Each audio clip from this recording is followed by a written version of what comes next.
Goddamn, guys. Goddamn. Welcome, everybody, to another edition of NHP. Thank you guys for joining us. As always, as we have another edition of the news here today for you guys to go over. We are 3 episodes away, but that is then, but this is now, and this is episode 297 of the news. Thank you guys once again for joining us here today, like I said, for another edition of the news. As always, we appreciate you guys, man.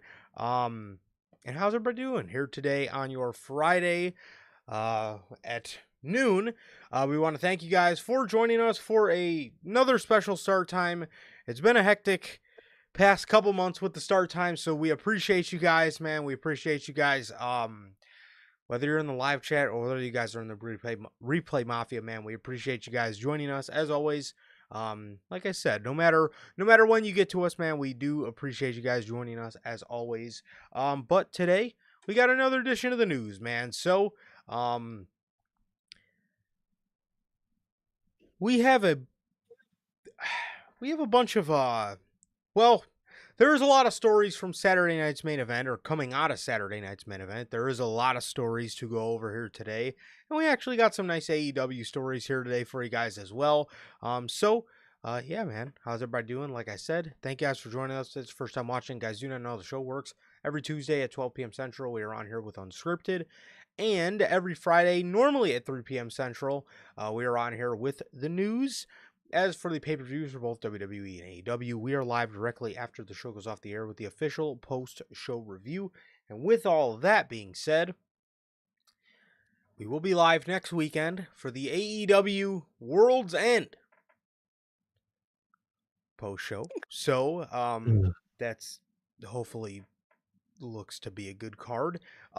Which I'll say the main event looks a lot better.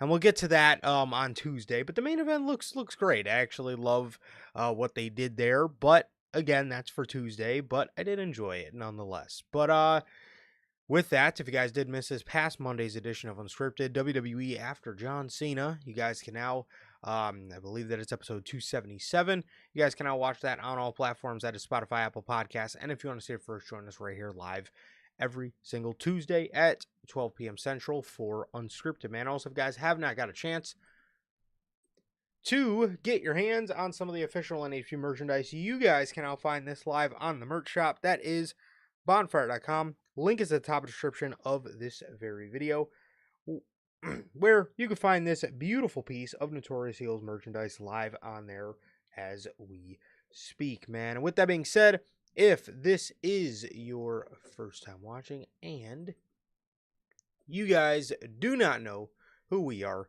here at Notorious Heels, I am Johnny, one half of the host of this very show. And as for the other half, we got my man, Sir K here. Sir K, why don't you go ahead, do us all a favor, and tell us what it is you're smiling about today. Because it's the weekend, man. I'm here with you guys, always smiling about that. And if you guys see the card from under us, it is a celebratory birthday weekend. Just get to hang out with the people I care about and just have a good weekend, man. So I'm very, very excited for that, man. I always love this season, man. It's just celebration and just friendship, man, and it truly is awesome, man. It truly is awesome. I'm very excited. Christmas is next week, so very excited for that, man. Love Christmas. So just been chilling, man. Just been chilling. Excited for the fun weekend ahead. Excited for Christmas. And then most excited, man, for World's End next weekend, man. Isn't that what we're all looking forward to? Yikes. But in all serious, man. Very excited for this weekend. Very excited for Christmas, and World's End is it's look it up, man. I'll give them that, man. This week they actually did pretty good with Dynamite from the stuff I've seen. So look at that, man. They done some cool stuff this week, man. I don't know about next week. I didn't even read the spoilers for next week. I didn't either. Didn't read it out to the spoilers. Because I mean, what's the fucking point, man? But I'm doing good. Like Durante asked, how's life? How's the family? Life's good. Family's good. How is everybody doing in the live chat? How's everyone doing? Watching the replay. What about you, bro? How are you doing? Not too bad. Not too bad, man.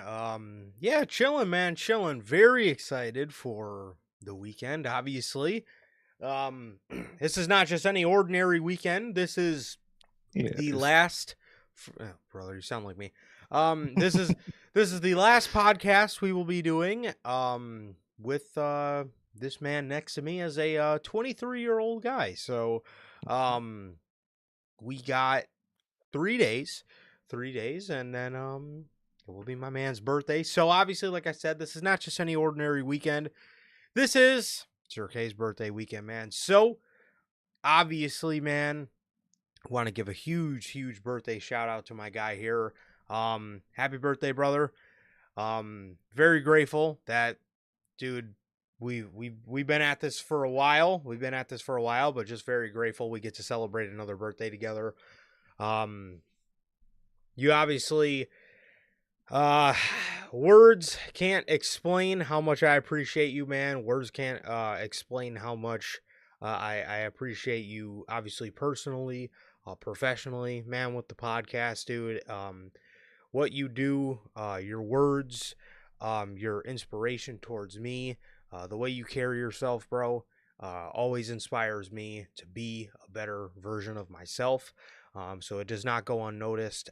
Everything you do, everything you've ever done for me, definitely will never ever go unnoticed. So appreciate the hell out of you, bro. Love you, man. And I'm excited. I'm excited to celebrate the weekend with you, man. And I'm just, I'm truly honored to be able to call you, a brother. You know, at this point, um, the word friend just doesn't do it enough justice. Brother is truly the word, truly the word.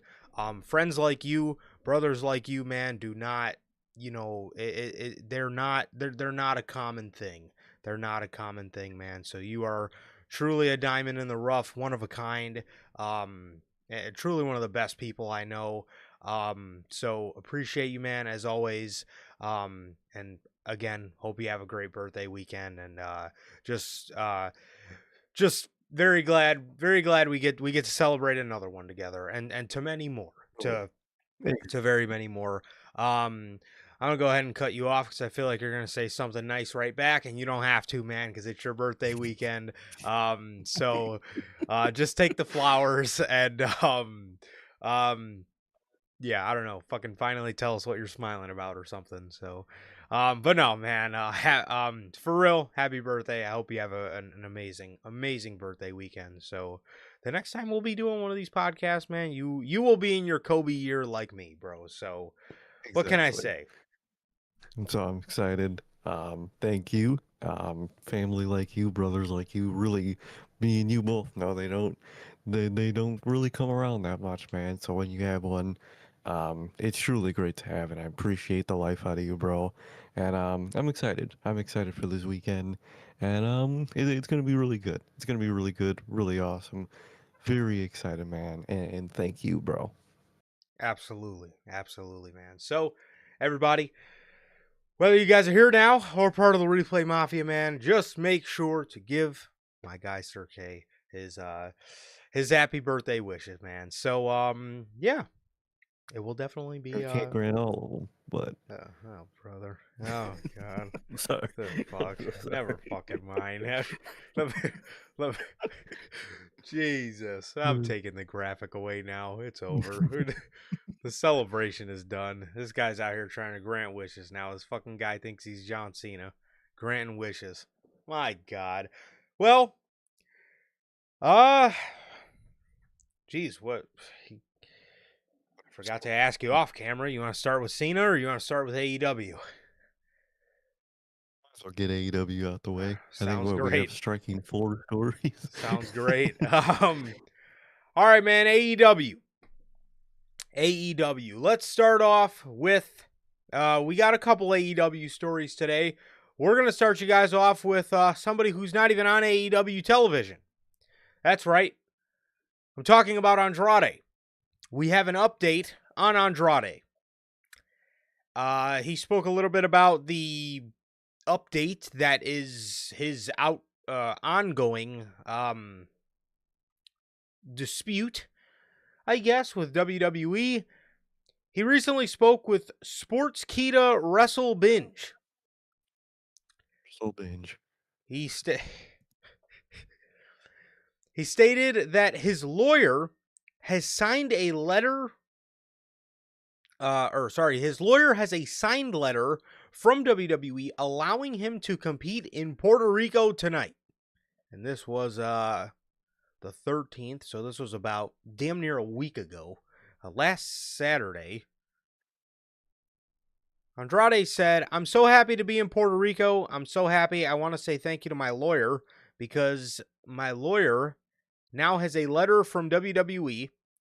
I have the non-compete for 12 months. So today, my lawyer texted me and told me, Andrade, I have a letter signed that says you can participate in Puerto Rico in the company WWC.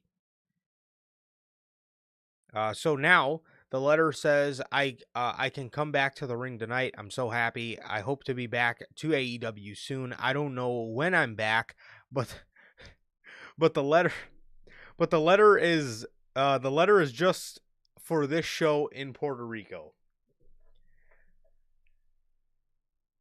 WWE. So, so, Dude, you know what? Okay, so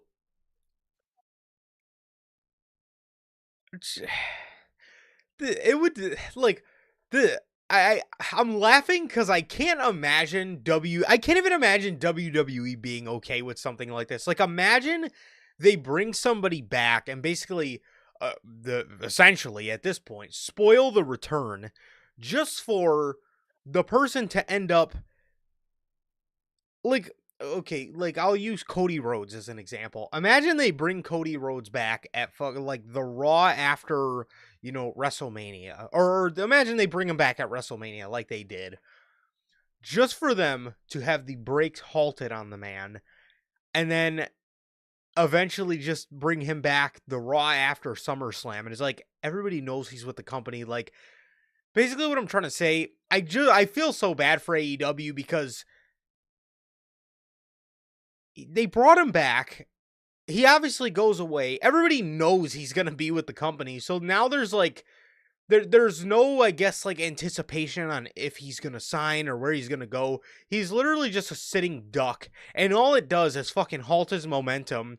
So by the time he comes back, all anybody's going to fucking say is like, "Oh, he's finally back," instead of like, "Oh shit, Andrade's back," because we already got that moment. It's like they already used up their moment of like, "Oh shit, OMG, Andrade's back." And it's not even their fault. And so it's so shitty. And again, I can't even imagine WWE being okay with something like this. Why the fuck is a 12-month non-co? Okay, first of all, bro, if you did not make it evident to the man that he couldn't be with AEW, and you just stamped him with this shit just because he went back to AEW, I don't fucking know how that's legal, but it's just such a fuck situation. But he's able to compete in Puerto Rico. He was able to get clearance for a show on the same day, a show that, of course, probably nobody was at because everybody was fucking watching John Cena retire that day. But man, I mean, it's just it's such a shitty situation, and yeah, I don't know. I really can't. I really can't. I really can't justify. I really can't justify WWE here. And again, there's just there's no way in hell you can ever justify a 12-month no compete clause. It's ridiculous. you really can, man. And the fact that they gave a letter allowing him to do the show literally is like, we don't care as long as it's not AEW. And that's just wild, man. How any of that holds up in court is just crazy to me. It's crazy to me, and it's sad for Andrade, man, just stuck in limbo, waiting to fucking get cleared to, not cleared to compete, cleared to legally compete in AEW. And it's bullshit, man. It's so bullshit. I don't know how they get away with this. We talk about it every time, but we really don't know how they get away with this. And I hope something can be settled soon, man, because that's insane. It is. It is indeed. Yeah, I don't know. They WWE, they man, I again, it's like I've said this before in the past, man, but it's like, dude, it's Andrade, and again, he's going to the fucking Don Callis family. I mean, are we serious right now? Are we really being this fucking petty? He's going to the Don Callis family, for Christ's sake. I mean, dude, he's not. Again, it's not like he's jumping into the fucking world title. So he's not like he's jumping into a feud with Swerve Strickland, bro. He's going to the Don Callis family. Just let the guy go. I mean, it's not that deep. Well, speaking of some more unfortunate news surrounding an AEW talent, according to Fightful Select, Bobby Lashley is legitimately injured. It was said he is going to miss quite a bit of time. Yikes. This one, this one obviously, I mean, they never are good, but this one especially sucks because, Bobby is a part of one of the most enjoyable things about the company, that being the Hurt Syndicate. So, um, obviously they were in their feud with the Demand, but still, even in feuding with Demand, obviously the Hurt Syndicate is obviously one of the most likable groups in the company. They're one of the coolest groups in the company. Bobby is he's actually a very underused guy in the company. It still boggles my mind how they haven't put the guy in the main event scene already, but I fucking digress. Hopefully when he comes back, like I said, they can start using him in that main event scene. I think Bobby would just be great, especially because in that AEW, men's main event scene, the guys, there's not a lot of guys like Bobby Lashley, right? There's not a lot of, just big dudes, big, destroyer type of dudes. And I just think he would contrast so well with like Swerve or like Will Ospreay or Adam Page, guys like that. I really think that again, Bobby would just be great in that upper echelon, that upper main event scene with those type of guys, man. Again, I really do. I really feel like he would be great, just in that main event scene. So I don't know why it's taken so long. It's like they just keep him within this faction, but it really would be nice for him to step out eventually. But um, first, we got to get past the injury. Hopefully, everything goes well. They don't state what exactly the injury is, but he is legitimately injured and he's going to be out for quite a bit of time. Hopefully, it's not too long, but either way, he will be missed. Exactly. He will be missed, man. TV will definitely miss him. I'll miss watching him. I'll miss the Hurt Syndicate being involved in everything because I'm sure they're really gonna scale down their TV involvement while he's gone, so that's gonna suck, man. And I Yeah, just wish the best in his recovery, man. Whatever it is, I hope he could heal up. I hope he could be healthy, and I can't wait for him to come back, man. Injuries are the worst, especially when it's a guy like Bobby Lashley, where you're like, it's one of the people you care about most on television at a time. So I really hope he could get through this and he could come back, and like you said, they could like put him in the main event scene and really use him to his potential, man. I think he really should be in that world title picture, man. I really hope they just do something with him with top level guys when he comes back. I really hope so. for sure, man. So with that, next for um we have uh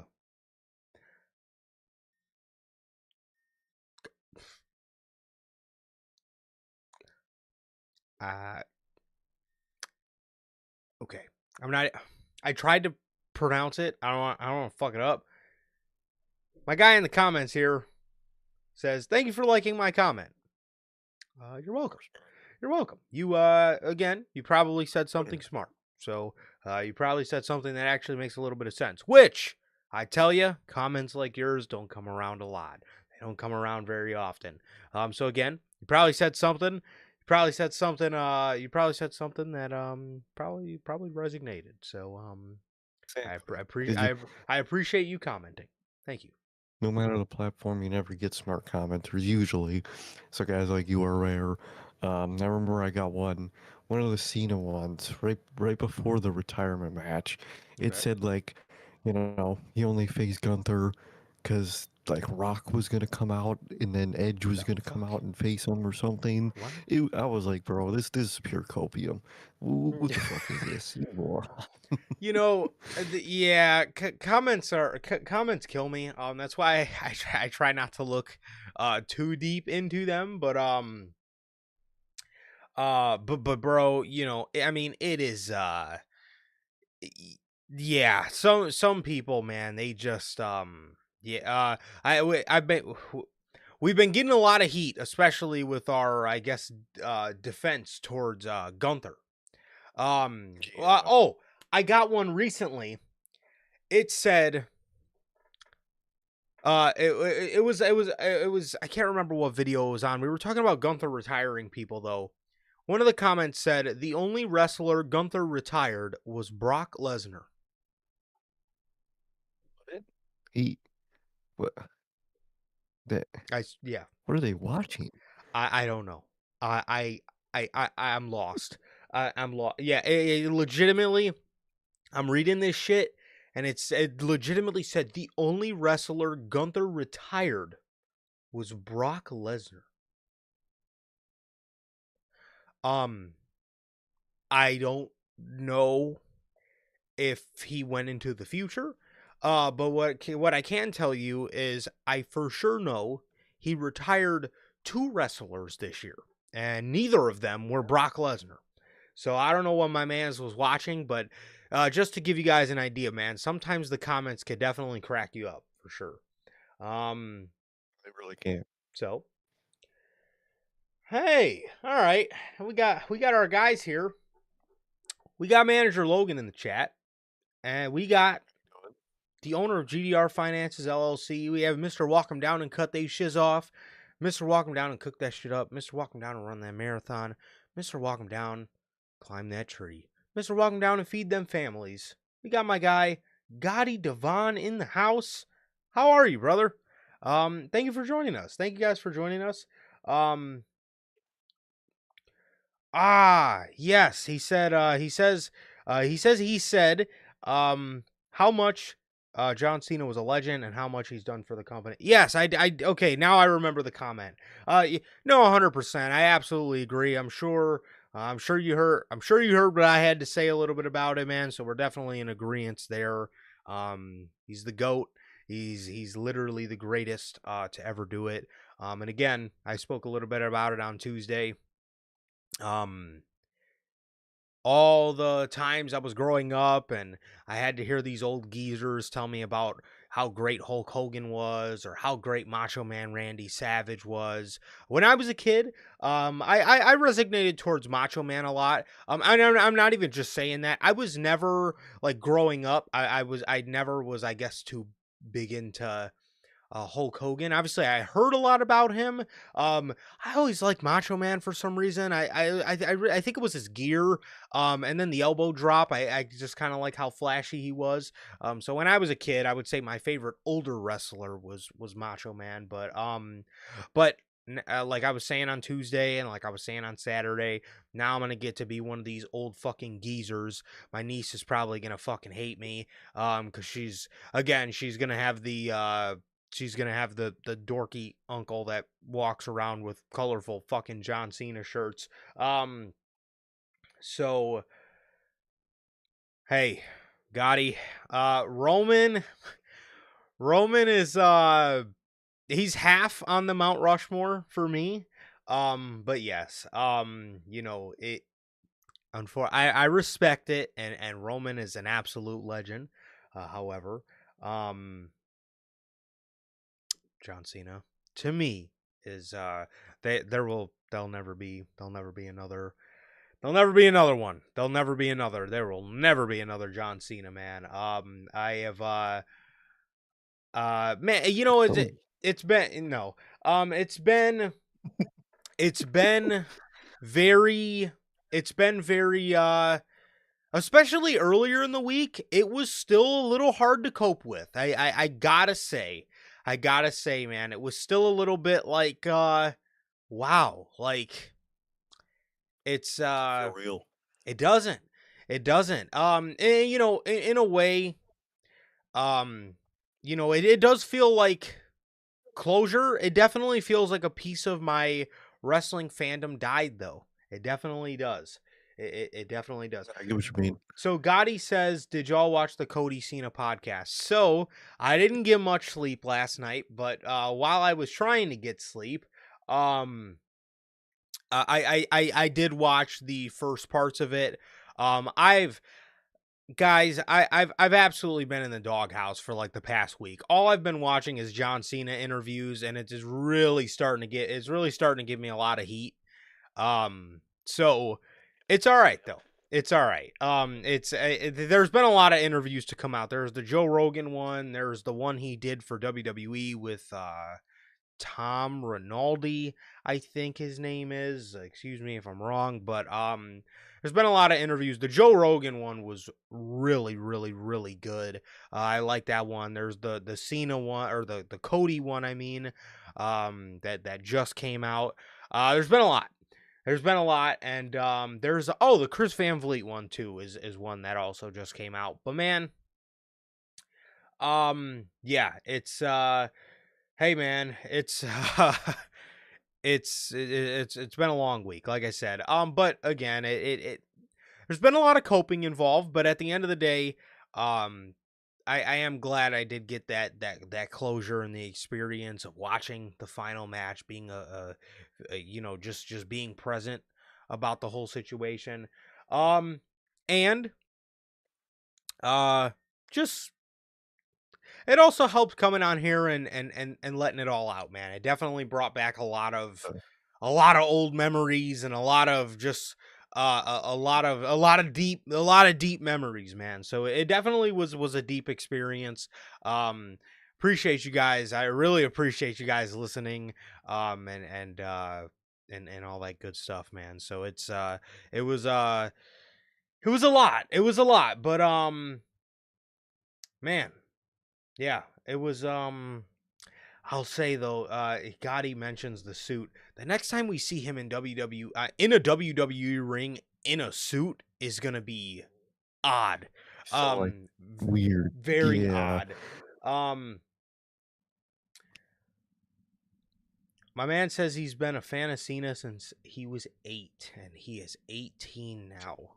Wow, you're a youngin', dude. What year is that?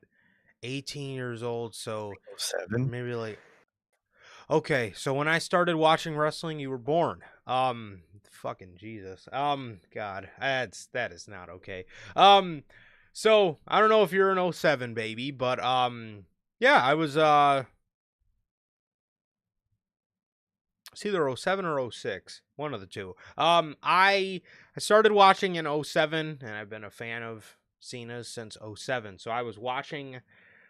Cena's been a part of my wrestling fandom for 18 years. He was obviously active for 24 or 23 years. Been a fan of him since all right, Logan, you don't all right, you don't all right. Yeah, I'm man, you're old. I'm about to don't make me put user in timeout here, man. Hey man, you didn't have to do all that, but bro, man, yes, Gotti says 2015 Cena was elite. Not gonna lie, that was open challenge Cena, bro. Yeah, I like to, I like to, I like to refer to that Cena as getting in his bag Cena, because that man, for whatever reason, in 2015 got really sick of the cardboard cutout "you can't wrestle" sayings that people will put to his name. bro was, again, the only way to put it is he was just getting in his bag. He was literally just getting in his bag, bro. He was I love watching just old matches with John Cena, like from that US Open Challenge, because, and like even his work with KO, obviously the Sammy match, the Cesaro match, there's so much stuff from that Open Challenge, and there's so many other names during that Open Challenge that just, again, just really helped him get in his bag, bro. And it's just like so cool to see. It's so cool to see. Open Challenge, John Cena was, I said there'll be another one. There'll never be another one like Cena. There'll never be another Open Challenge.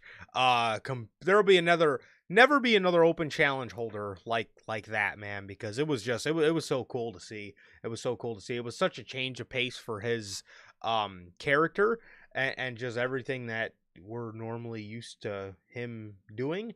But yeah, John, that was absolutely incredible. Absolutely It really incredible. was, It was a dude. great Open Challenge.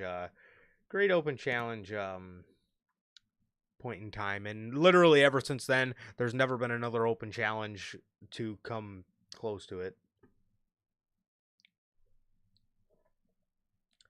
So,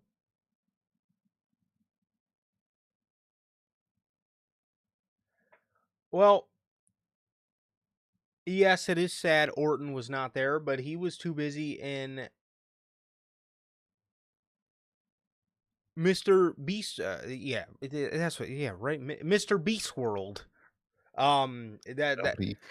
Yeah, Randy Orton was doing production, or not promotional work, I mean, in Saudi Arabia at, I heard he was doing Royal Rumble press, and then he was also doing promotional work at Mr. Beast World. So that's just wonderful.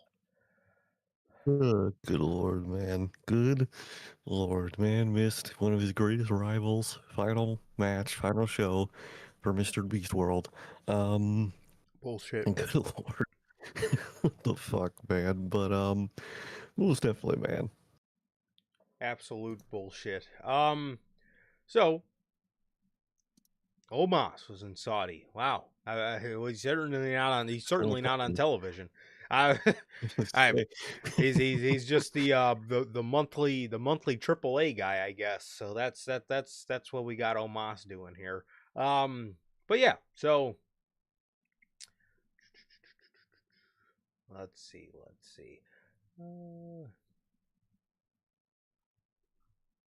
Logan says we probably won't see Cena on TV again until his Hall of Fame. I would agree with that. Definitely. Cena's gonna be like Stone Cold. He's gonna be one of those guys that like constantly says, like, I don't want to be around. I don't want to take up TV time. We all know what kind of guy he is. He's gonna be one of those guys that just, again, doesn't want to take up TV time. He wants the new talent to have all the time, type of stuff. Very similar to how Stone Cold is. So yeah. So wow, Gotti says the doctors gave him the good stuff after his surgery. How are you feeling, man? How are you feeling? A couple How you feeling, days, dude? couple How you days. feeling? What was it? 3 days afterwards. How you feeling, bro? Um.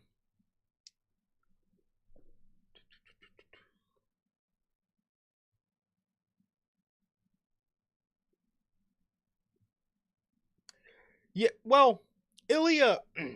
Ilya and Sammy, yes, they did. I will say, man, they really did have great open challenges, and obviously the match quality there is not a problem. I think a lot of it has to do with Cena being the pioneer of it. He was not the pioneer of it. He was, I mean, maybe the pioneer of I guess what he did, and I guess the level of shock behind like how great people thought it was, I think was I think for me makes it the best open challenge there's ever been. No, I know, most definitely. You can't. Lightning can't strike twice. Yes, for sure. For sure. All right. Back to this AEW news. We got news on my main man Sting. Not Sting necessarily, but Sting's son Steve Borden Jr. So, we all know the story that, Sting's son dressed up as Wolfpack, WCW Sting for his final match at Revolution, as to where his other son dressed up as Surfer Sting. And after that, I guess my guy got the itch, started training with Darby Allin, and we have an update on him as Fightful is reporting AEW is expected to sign Sting's son, Steve Borden, if he hasn't already signed a contract. He recently made his debut he recently made his AEW debut in a dark match prior to AEW Dynamite Winter is Coming.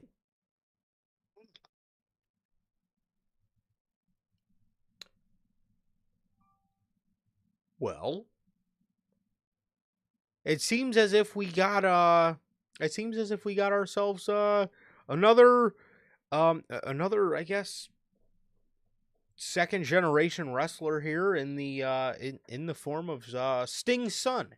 But for real, man, I'm happy for him. It's a great story. I love how, I think Darby Allin was talking about it a little bit after, but I love how just off of that little, bit he got in the ring, it was enough for him. And there's been a lot, there's obviously been a lot of time since Sting's retirement, so a lot of time has passed and he's had a lot of time to train. I love the story that, he's like, in his mid 30s, he's got a wife, he's got kids. I think he's a real estate agent, I heard. And after all this, like, he's got his life completely figured out, and just off that little bit of just being in a wrestling ring, he got the itch to do it. And now he's wrestling in AEW. I really hope it works out, man. I really hope it works out. Obviously, we know Tony did his father, the OG Steve Borden. We know he did that man wonders. I mean, he genuinely gave him one of the most beautiful fucking send-offs in wrestling history. Truly one of the greatest things AEW's ever done, and truly just a remarkable thing, and an admirable thing that Tony Khan did for Sting. So hopefully, if his son is, good, which I really hope he is, hopefully he does him well, man, which I think he will. But yeah, like Gotti says in chat, W Steve, bro. So I really do hope it does work out for him, man. I really hope it does. Yeah, I really hope it works out. I hope he's really good, or hope he's, looking over time to be better and better, man. And just seeing people just get the feeling, get the itch after one of those moments, it's truly dope to see, man. I'm glad he's passionate about this. I'm glad he's diving into this, and I hope everything goes well, man. He's looking to get signed, or he is signed, and I hope everything goes well. He's trained by Darby. That I would think means good things, man. Darby is great in the ring. Not just for the crazy stuff. Darby is actually, people forget how great, how great technical wise Darby is. Oh yeah. So learning from a guy like that, I think is going to be really good, and I hope he turns out really good. Darby, I'm glad you said that. Darby Allin is a very underrated wrestler. A lot of people, like, because it's easy to, they draw the comparison to Jeff Hardy, but they draw the comparison to Jeff Hardy too much in the point where, like, people just have this lens that he's just a stunt man, and Jeff himself wasn't even necessarily just a stunt man. Stuntman. But people look at Darby, and they just think, oh, he jumps off shit. Oh, he's, crazy.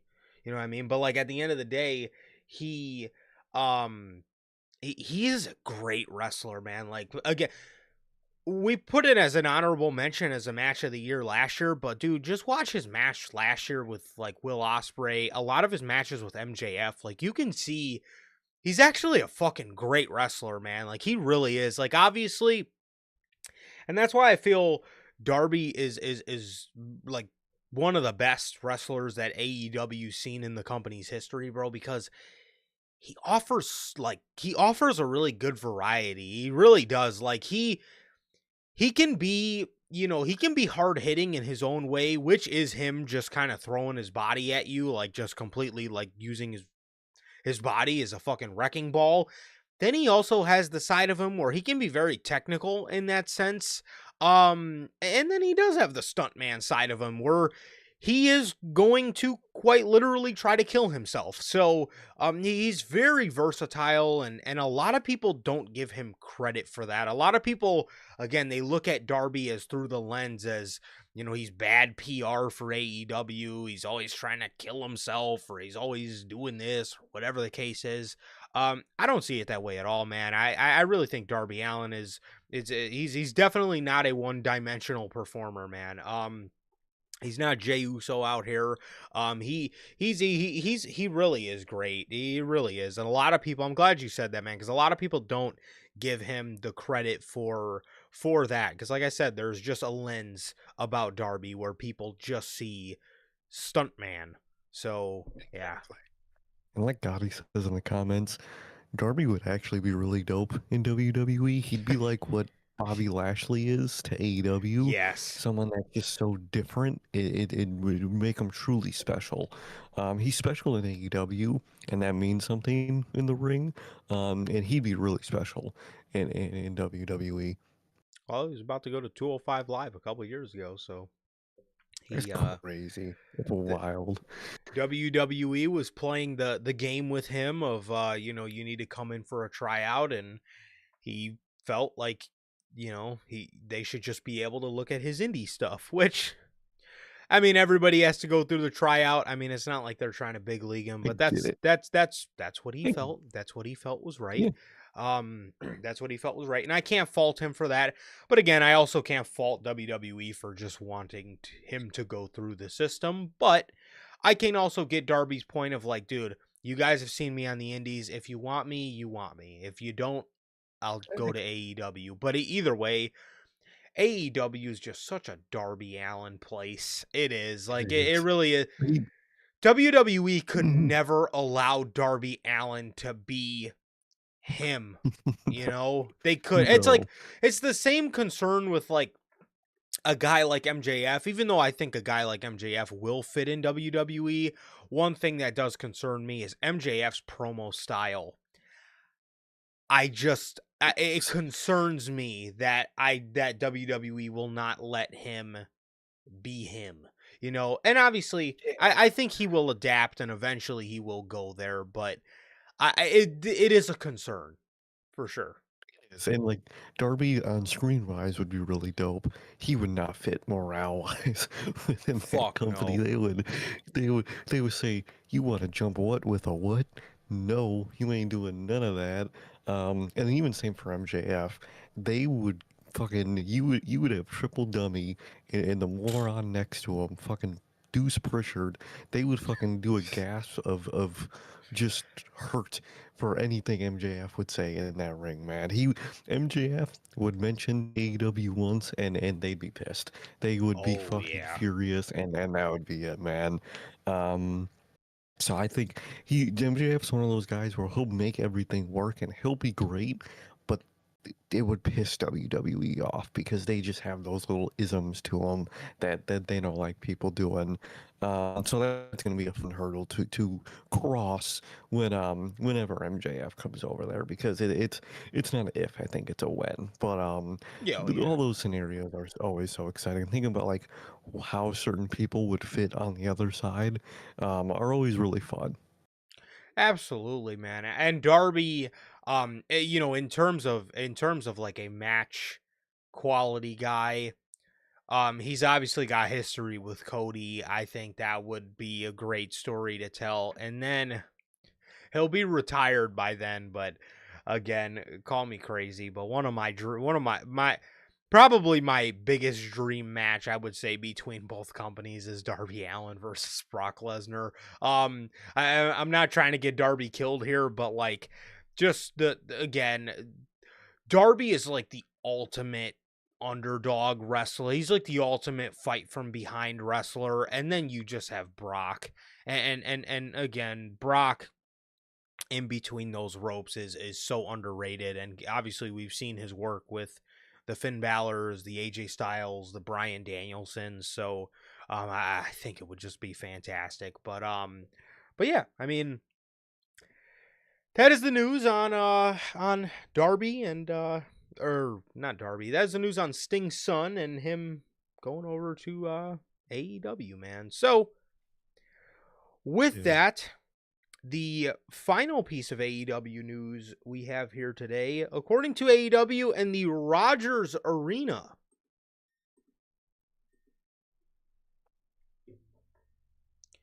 According to AEW and the Rogers Arena, they've announced that AEW Dynasty is set for the Rogers Arena in Vancouver, BC on Sunday, April 12th. So, as you can see here, this is the theme they went with. It's sort of like Mayan temple themed. And it's obviously got the championships on, a pair of steps or whatever. But this theme is actually ridiculously tough, man. I actually really like this theme. Um, Obviously for Dynasty, they usually go with like the arches or whatever. They didn't do that this year. They obviously went with the same idea or the same type of logo, but did freshen it up a lot. Obviously, again, you still get that little bit of like marble in there, but it is like a completely different font, which I like. I think AEW should do this every year for every pay-per-view, change the logo, switch it up a little bit, or at the very least just change colors like they did for Double or Nothing, which I think is fantastic. I love this. Again, I love the slight change of themes. Same idea, but a little bit of a different theme. I think this is great. And I enjoy it a lot, man. I think this is I think this is really cool. And shout out to AEW and shout out to the Rogers Arena for announcing this shit 4 months in advance. As to where WWE can be very uh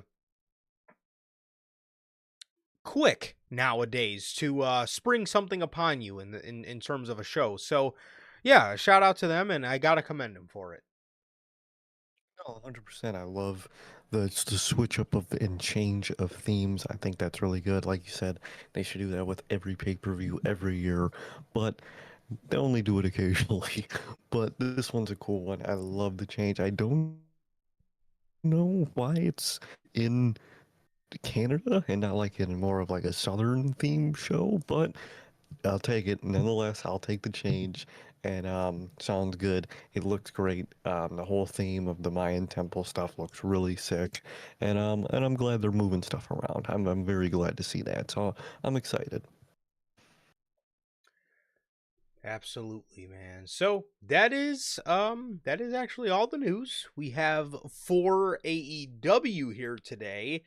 As now we can get started on the WWE news, but before we do that, we do have an official word from our sponsor here at NHP. We got a word from W Energy, man. W Energy is an energy drink loaded with vitamins and nootropics, formulated to improve focus without getting the jitters. W is a clean formula, sugar-free, zero-calorie, free from fillers and artificial colorings, with 150 milligrams of caffeine per serving. You can get your W products today with the link below and code NHP at checkout to save yourselves 10% on your next W purchase.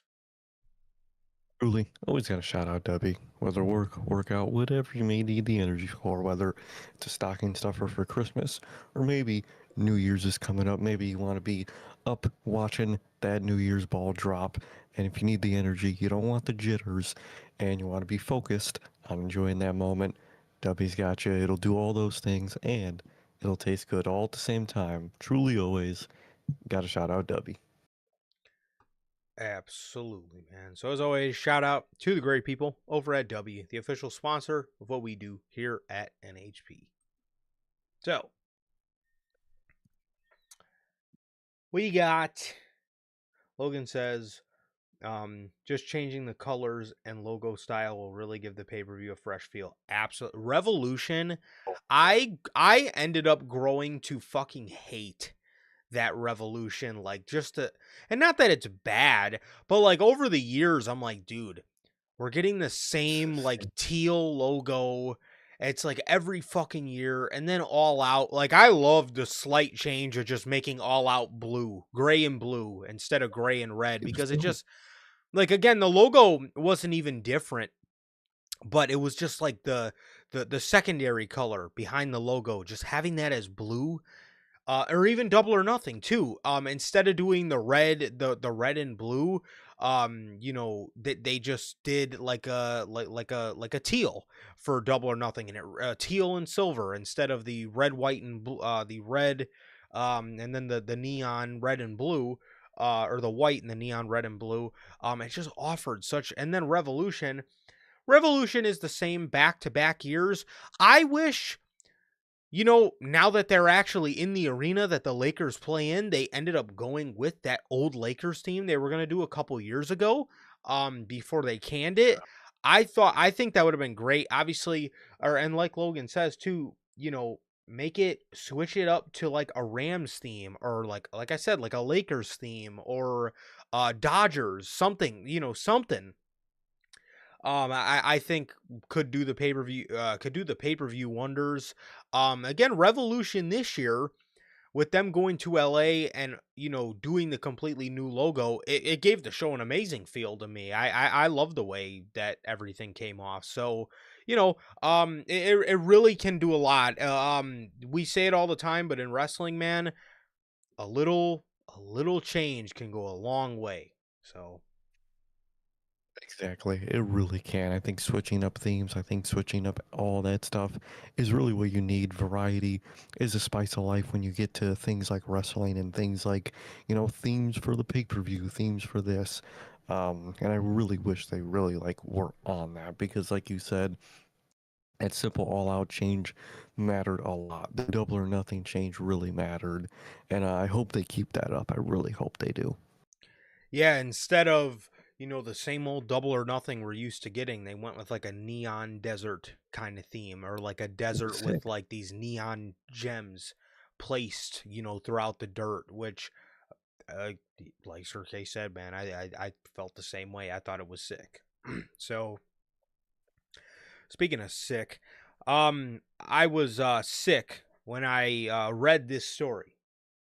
The first story we're going to go over, just want to get them out the way, is about Damian Priest.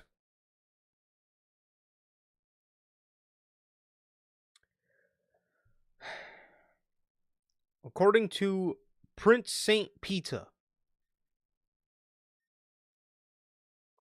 Did I just say Saint? I mean Prince Street Pizza. What the fuck? My bad.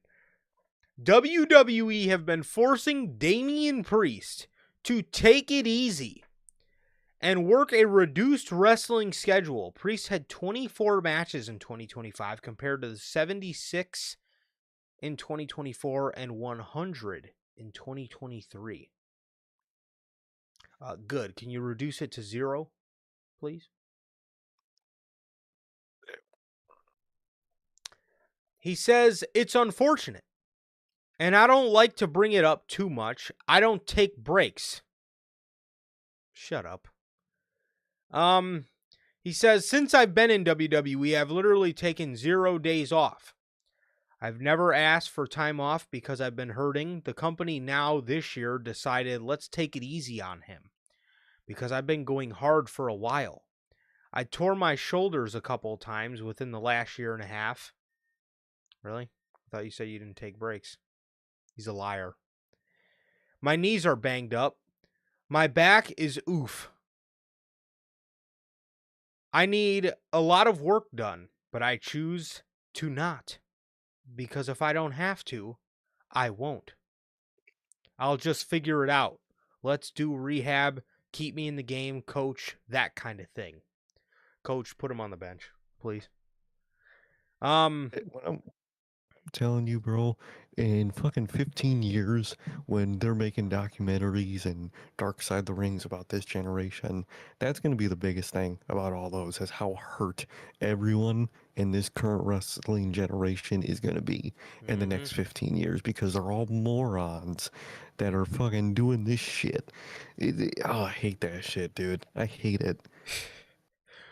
So he says, so we've been doing this for a while, but this year I think the company was like, okay, we're happy with you, but we need to make sure you're going to last here. So they're forcing me to take it easy. Put it that way. Not the easiest thing to do, but when you want to just go out there and perform because you love what you do. No, put him on the bench. Um, he, um, as okay, as important as it is to perform, and as important as it is for you to be at work and to make the connection with the audience and to be there and to be present for the audience, it is equally as important to recover. It is. It's equally. It really is. I can't stress that enough. Like I've learned that a lot personally. Just with things that I do, as important as it is to hustle and to go hard and to not take breaks, it is important to recover. It is, mentally and obviously physically. That is, Logan says in the chat, Sir K, you just said the same thing. Damian Priest is in for a life of pain with that mindset, because if you're hurting, what do you mean you'll figure it out, keep you in the game? No, that's not a good mindset to have. That's not, I mean, again, obviously, like, obviously I can see you want to stay in that, you want to keep that hustler's ambition, but at the end of the day, you're working a very physical job, and it's not even just physical in the ring. You're putting your body through so much travel, different, you like your body's constantly fucked up through, traveling, time changes, this and that. You're sitting in cars for long periods of time, you're sitting on planes for long periods of time. You obviously have to maintain physically with keeping your body in shape for your job, and then your job, being a performer, is physical in general. So it's a lot on your body, and to neglect the recovery aspect of it. Nobody talks about recovery being an important part of the journey, but fuck, it is goddamn near just as important as the performance part in itself. You have to recover. You have to teach your body to recover and to stay, to keep up with it. When you're neglecting your body like that, man, health is wealth, bro. And that is yeah, that's not a good mindset to have. I'm happy WWE has had him take it easy, but again, I tore my shoulder a couple of times. My knees are banged up. My back is oof. Those are his words. I need a lot of work done, but I choose not to. That is a fucking awful mindset to have. And again, bro, let me fucking tell you, you can probably use the break off television, dude. I mean, you've never been doing anything that's been jump off the television worthy. So you might as well go get your work done. I mean, I'm sorry. You're not out here, you're not out here telling fucking, John Cena levels of fucking story. I mean, it's you're just not. Exactly, and that's something that this whole generation of wrestlers is going to deal with in 10, 15 years, man. And there's living examples of what that's. Look at Kurt. That man fucking is in pain 24/7 when he walks. He can't move his neck. You don't look at that as an example of like, man, you really got to focus on recovery and just physical rest when you can, because you don't want to be in pain for the rest of your life. You're thinking now because you can move, because you're young, whatever, you're you're gonna regret that in 10, 15 years, man. And this whole generation is going to be in that boat, and we're going to be having to watch these documentaries about these guys talking about that, when right now we're telling them to stop doing this, man. So it's a big problem in the industry as a whole. You hear it every 2 seconds. Oh man, I'm hurt, but I'm coming back. Oh man, I banged up my knee. And I'm just gonna work on it until I need to go get it fixed. No, that's a horrible mentality. No matter how much you grind, how much you want to grind, like you said, the rest is just as important, man. You gotta rest, you gotta heal, and you gotta be okay, because if you're not healthy enough to grind, that rope, that tension rope, it's just gonna snap at Yep. one point, and you're just gonna fall, man. And it's your fault at the end of the day, man. So, I hate this mentality. It's one of the things I hate hearing most. I hate seeing most. You see it with people like Seth. You see it with people like Damian Priest. You see it all over, man. And in 15 years, this whole generation of wrestlers is gonna be regretting the fuck out of this shit. Yeah, and I mean, again, some things I went through weren't even as bad, weren't even as physically taxing as like the stuff that these wrestlers put themselves through. Like I said, with all the travel and then the physical labor of the job, and then obviously still having to keep yourself in shape. I, I, I, I, I used to do the same type of stuff, man. I would, again, I was going and going and going and going, not properly recovering, not I didn't have the proper preparation in place. Um and again, eventually my tension rope snapped. Just because it catches up to you. So it's something that obviously uh probably needs to change just for the betterment of your health. So Exactly. speaking about betterment, WWE is putting policies in place due to the botched finish causing Thea Hale to beat Blake Monroe for the NXT Women's North American Championship. WWE is reportedly changing backstage policy for NXT. Previously, the NXT talent were allowed to leave the show once their content had been filmed. However, due to the botch, causing major changes to WWE Creative, the new policy will mean all NXT talent will be required to stay until the end of the show. Always one person that's got to ruin it for everybody. There's and that's always the worst shit ever. When you just have like that one incident where it just fucks everybody's shit up. Everybody is just pissed at that person. Yeah. It sucks. I think it's a smart policy to have. I think I would have probably had that in there anyway, just in case, because you never know. But now it is a thing because someone just always has to ruin it for everybody else. So, bro, my first of all, when you're in NXT, you're obviously supposed to show that you are hungry. You're supposed to show that you want to learn. You're supposed to show that you're coachable, a student of the game. Who is leaving the show and NXT? Like, that is one thing we hear huge in WWE was like a lot of these guys when they're on the come up, they stick around. They stick around. They watch every match. They want to learn. They're eager to learn. My God, who the fuck is going home? I mean, seriously. I mean, again, y'all all live it. Y'all, yes, like Logan says in chat, like, gotta be honest, I don't know why you wouldn't be staying anyway. In NXT, yes, sit, watch, learn, ask advice. Be a student of the game, be a sponge, soak it in. Who the fuck is new to WWE? I mean, way to just show that you're full of yourself. I mean, honestly, like I'm done. I don't need to stick around for the main event. Like, motherfucker, who are you? Um, You're not Brock. You're not Roman.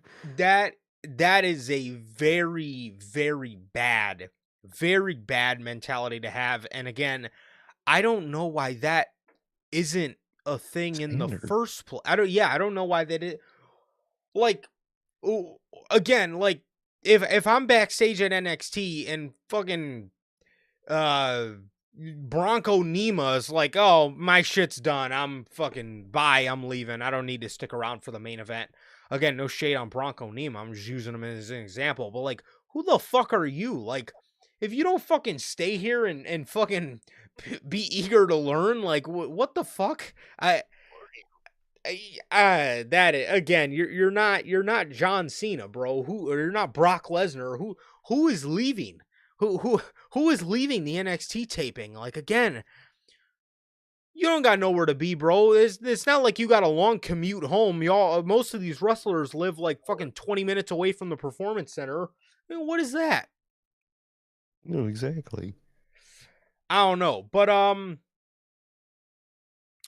I guess this whole botch title change, which was could look completely ridiculous in the first place, by the way, this whole situation seems like it messed everything up for everybody. I don't really know exactly what,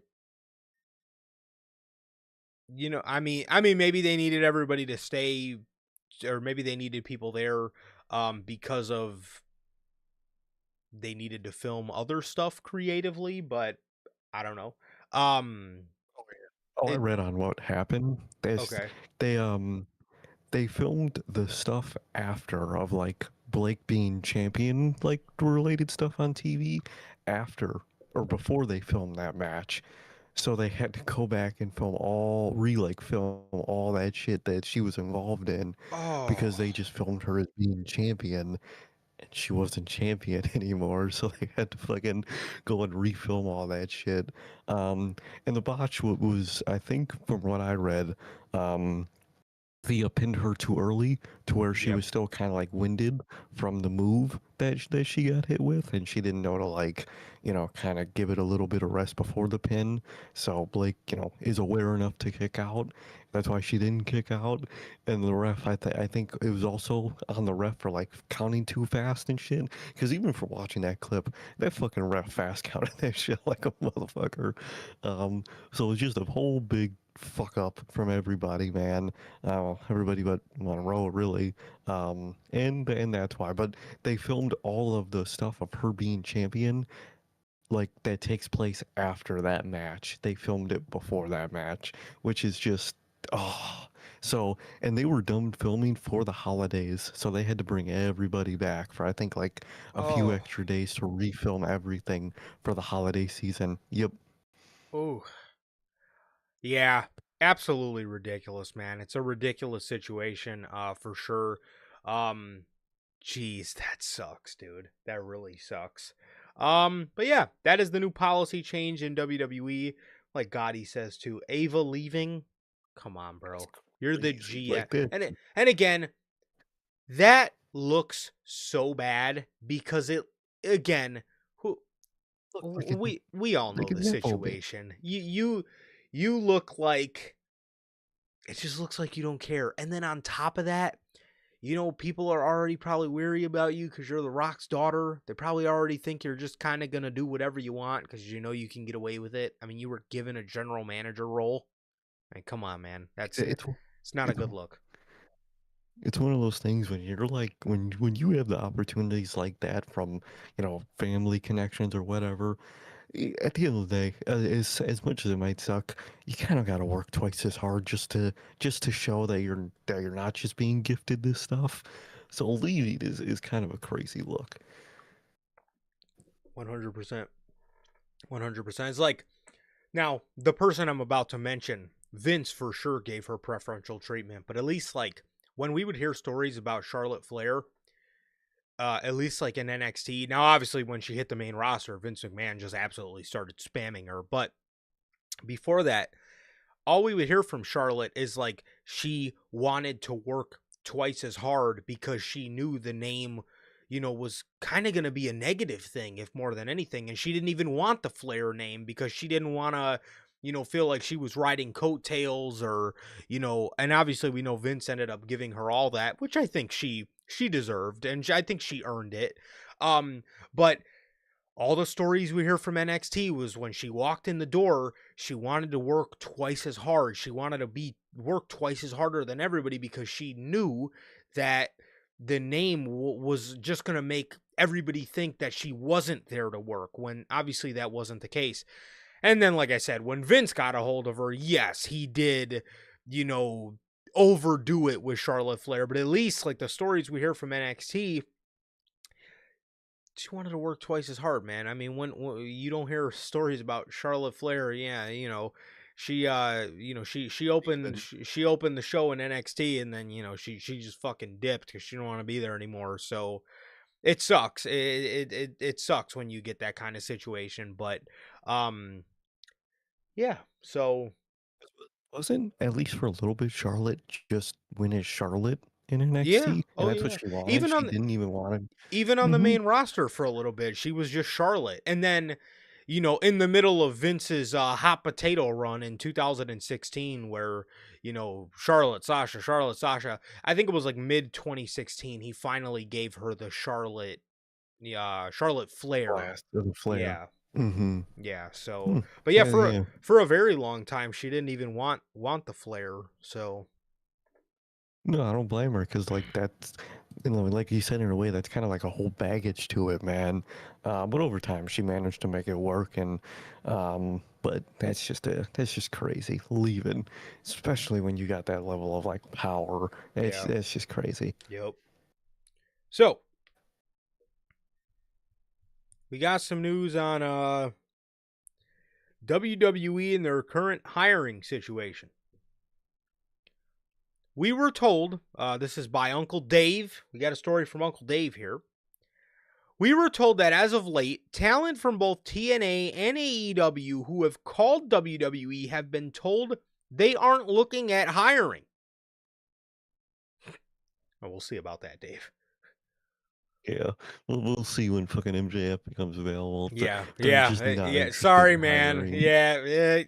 Oh man, I really wish. Well, they got some exceptions. So the idea is that they have so many people in developmental, many of whom are ready, that they don't need new people. This is not Don't an need new people. absolute. Thanks, Dave. This is not an absolute. No way. So, Dave, they're just telling the schmucks no, and that's the excuse they're telling the They're schmucks, telling Dave. Zack Ryder no. Please, That's that. exactly. So Like, come on, man. this is not an absolute. And obviously, the guys on the level of star of Chris Jericho and Leon Slater wouldn't fall in that category. The people they want. Okay. First of all, Chris Jericho and Leon Slater are not the same level of star.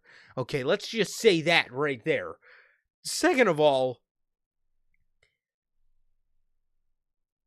you're just telling people because Triple H said it before. I get multiple texts a day from multiple people asking me for a job.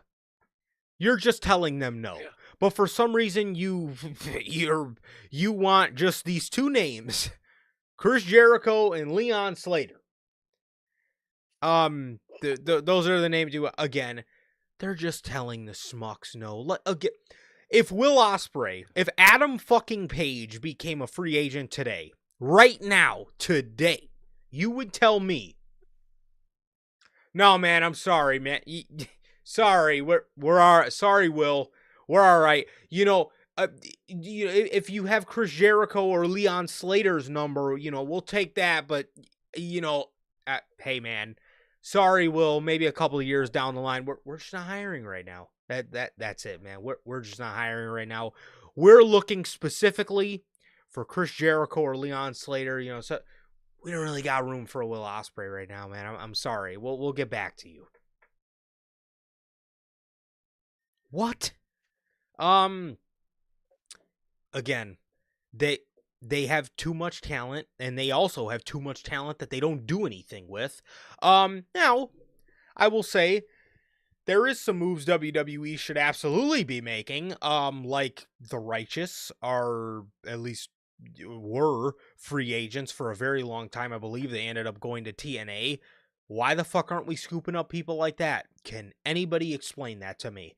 Why we are not scooping up people like that? But again, you got, like I said, you got people like that, and there are a lot of great tag teams, and there are a lot of names in general that WWE could use, whether it's on their NXT brand or whatever the case is.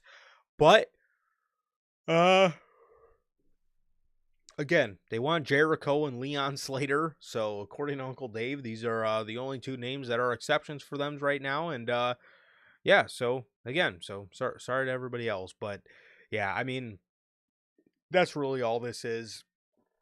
This is an excuse. It's no different from any other manager giving you some burger ass excuse as to why they're doing something. So, and you obviously know it's a bunch of bullshit. It's not that they're not hiring, it's an excuse. They're probably just telling people that they don't want to hire. Like, So there's that. The Royal Rumble. We got some news on the Royal Rumble as WWE have officially decided on the start time. The 2026 Royal Rumble will be taking place in Riyadh, Saudi Arabia. After some internal discussion, the official start time for the global event has finally been locked in. According to WrestleVotes, WWE has settled on 2 p.m. Eastern for the start time for the Royal Rumble live event. This news comes after what was described after some internal back and forth about when the show would air.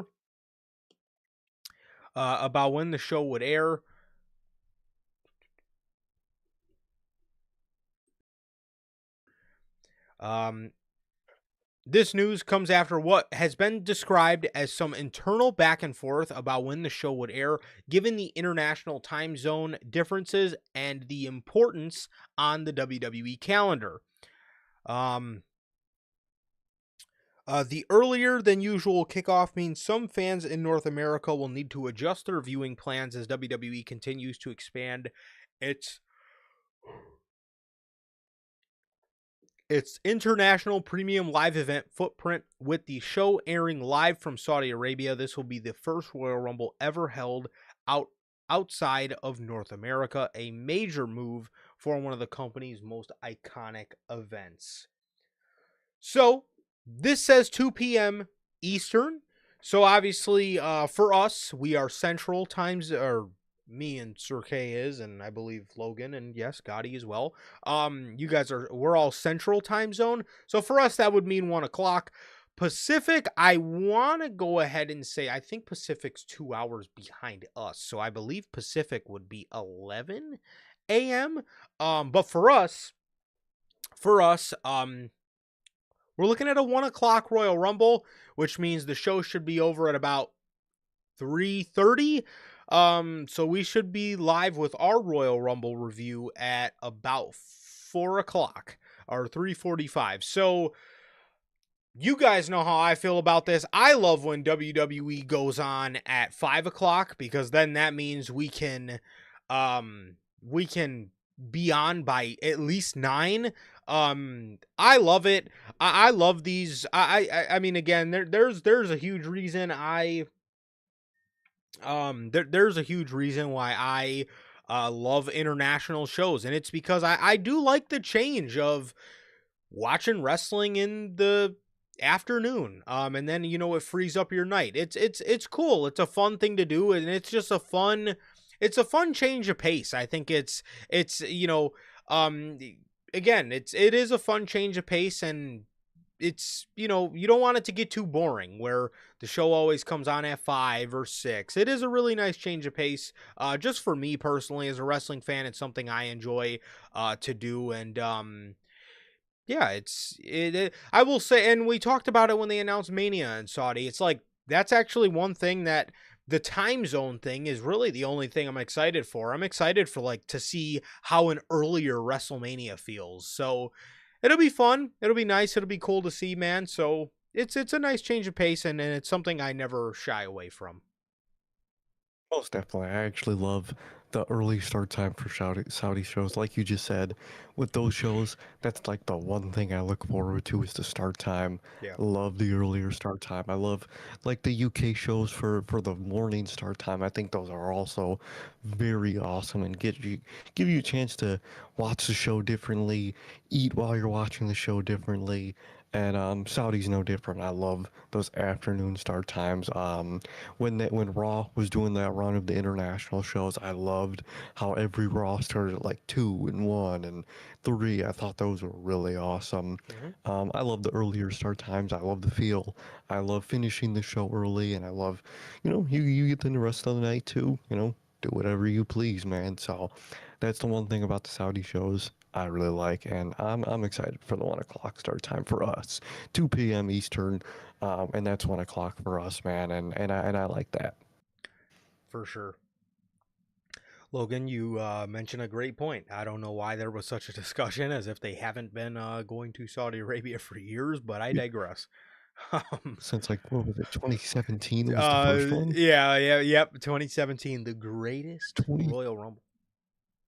God, well, how is crazy how those shows have evolved, man. But literally, same thing with like UK shows at this point. Like people are like, oh, the show's at 10 o'clock. Yeah, dude, they've been doing these shows for like 3 years now. The show fucking Seriously. starts at 10 o'clock, at 11 o'clock, 12 o'clock. What do you think was gonna happen? Yeah, I mean they're acting like they got some stacked card. Like we're gonna get 4 matches anyway. I mean, what's the internal discussion about? Treat it as every other Saudi show you do. You're sitting there for 3 hours anyway. Like you said, get 4 or 5 matches. What are you complaining about? It's not like it's AEW. You're gonna be there from 10 in the morning to 3 in the afternoon. Jeez. You're gonna be there till fucking 12:30. Right. It's WWE. Stupid, man. Stupid. So we got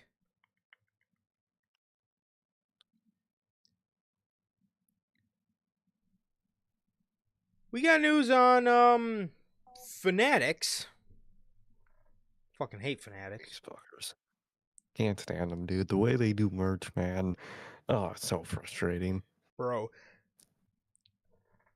Yeah. It really is. It really is, man. Um definitely definitely don't make wrestling merch like they used to, man. I really miss when WWE Shop was like its own ran thing, not backed by Fanatics. They had so much like cool unique stuff, like man, it's just god, I miss it. And then the shirt Old stuff quality was was. just amazing as well. I miss it. I do. I truly do, man. You would get cool designs. You would get fucking hats. You would get beanies. You would get fucking just cool stuff, man. Yeah.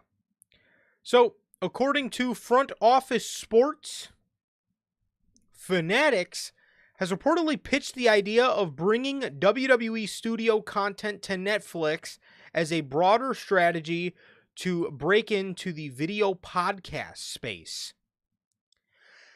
Can you guys please just focus on your quality of merchandise, please? I think that's where you could excel, if you go about it correctly. But no, they're worried about broadening their strategy in the video podcast space. Get the fuck out of here. Can you broaden your strategy in the merchandise space, please? I buy like other merchandise, like obviously like whether it's like Beartooth merchandise or like any sort of yeah, I've bought Acid Rap, Chance the Rapper shirts before, and every time I get like a different piece of merch, um or even like the missus just got a shirt for like this YouTuber girl she watches, and every time I see these pieces of merchandise, I hold these fucking pieces of merch and I'm like, how the What are fuck you getting? can these quality of shirts be so great? Meanwhile, Fanatics, which is a ginormous company, gives us this bullshit. What is this? Yeah, they have these wrestling fans put some bullshit on, dude. Like, what are these designs? What are these qualities, man? And what is any of this? Like, You know, half I don't almost never get wrestling shirts nowadays. I was gonna say, like, once in a while you get some shit. Like, I'm wearing this Dragonoff shirt that my man Sir K got me as a birthday gift, so this is a dope ass design. But for every one of these, you get that. I just looked at it the other day. That one Gunther shirt that says, "Me wrestling in front of you is like reading Shakespeare to a dog." They have the "who the fuck is wearing this in public" syndrome. Who? Yeah, they really have that shit. Like, dude, I'm not wearing a big fucking green shirt that said "Yeetin' ain't easy." I'm not wearing that, bro. I'm now like, for all the dope ass shirts I watched Randy Orton wear growing up, who the fuck is wearing a shirt that just says RKO everybody? Wearing that, bro. I'm not wearing any of this shit, dude. You think, and what is this? What are these shirts? I'm not wearing a fucking Tiffy Time shirt.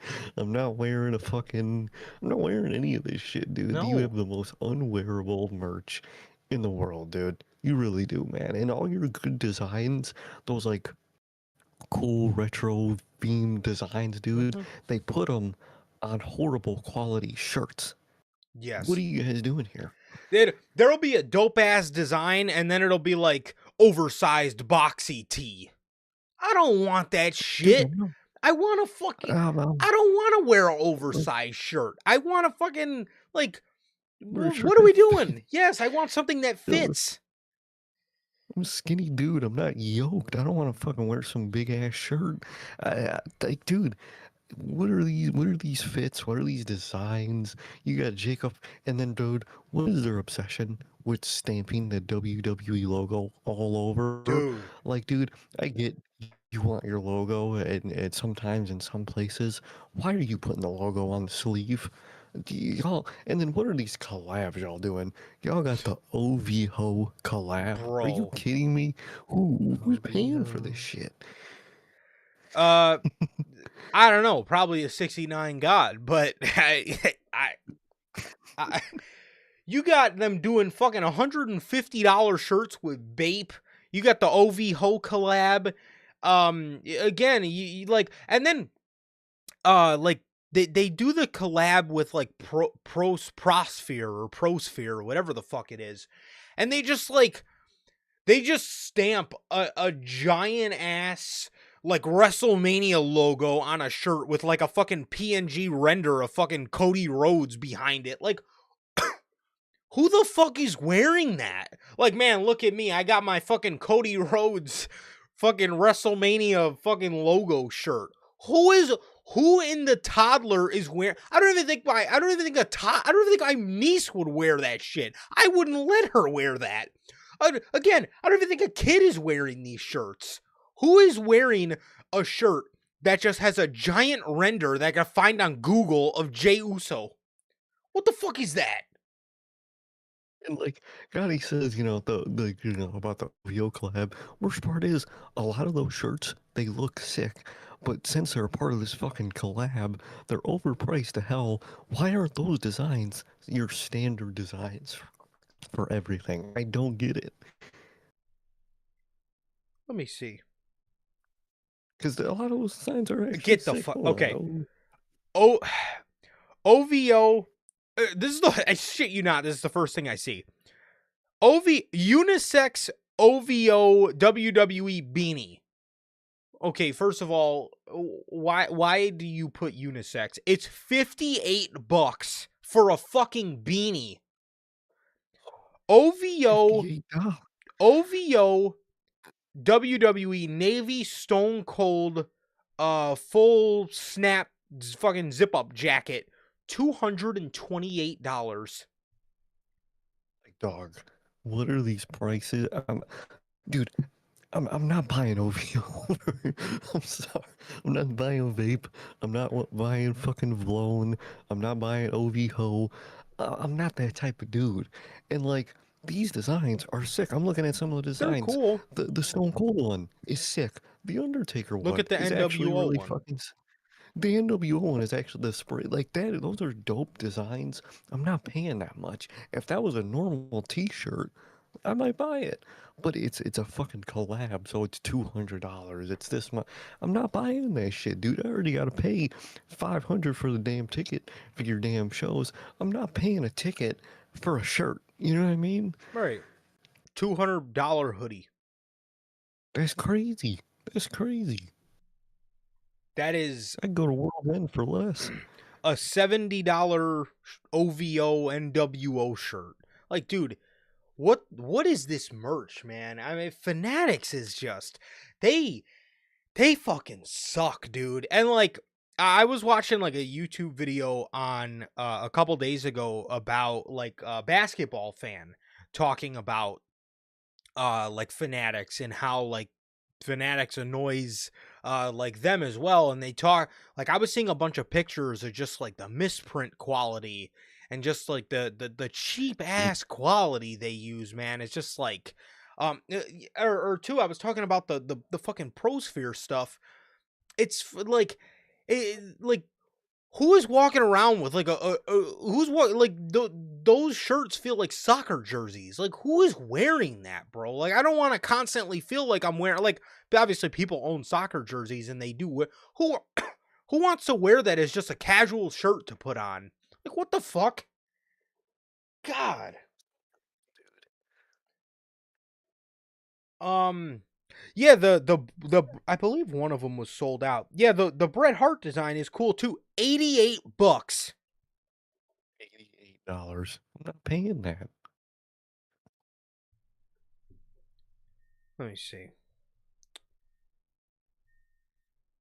$88 for a t-shirt is just absolutely wild as hell to me. Um, it's a fucking picture of Bret Hart. It's a PNG image of Bret Hart and says on the back, October's very own. Bret Hart was born July 2nd. I get OVO means October's very own. That don't even fucking make sense. He's not October's very own. Could you have at least put a wrestler that fucking was born in October so it makes sense? Like what is that? The NWO one is hard though. I will say that. I like the Stone Cold and the The Taker rock, one, but I'm not buying that the shit. Rock one's cool. The Taker one's cool. The NWO one's dope. The the Stone Cold one too. Like, I mean, they're dope designs, but it's just like, who is paying that, bro? I'm sorry, man, but Exactly. golly, stupid as hell. But yeah, Fanatics just they suck, man. They really fucking do. So I don't know. I really don't know, but they are looking to broaden their strategy to in the video podcast space. Focus on Uh your merch, please. Focus on your merch, please, because you charge way too much for way too shit of quality. Mm-hmm. So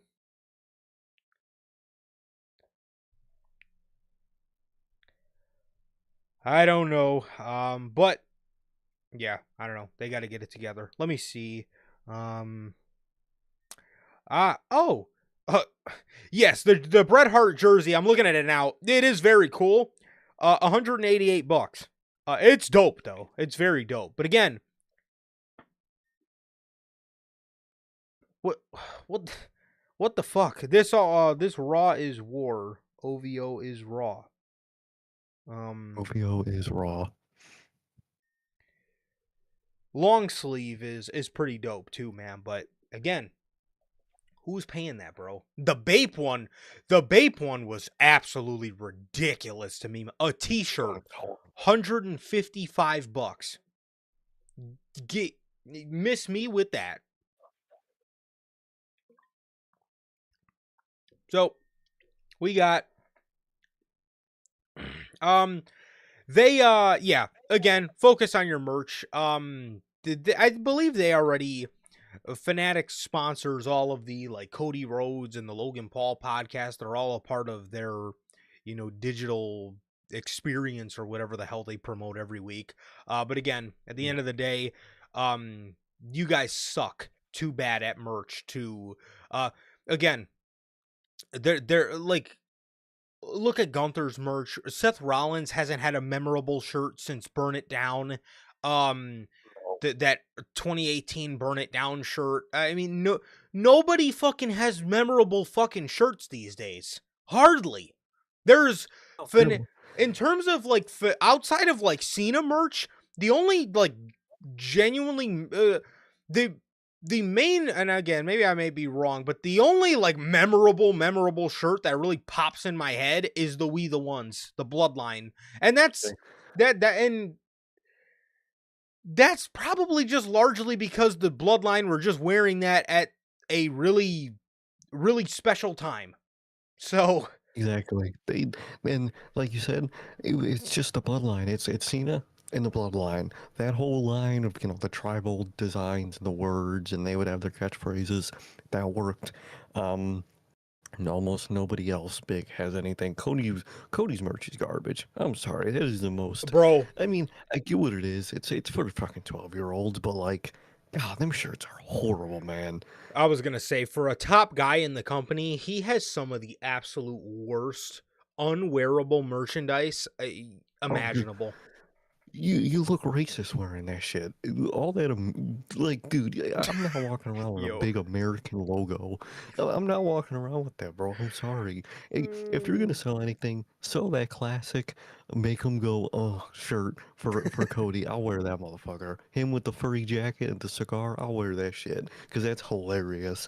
I'm not wearing his big American logo bullshit. You look crazy, bro. You look crazy, Yeah. especially nowadays. I'm not looking like that. Yeah.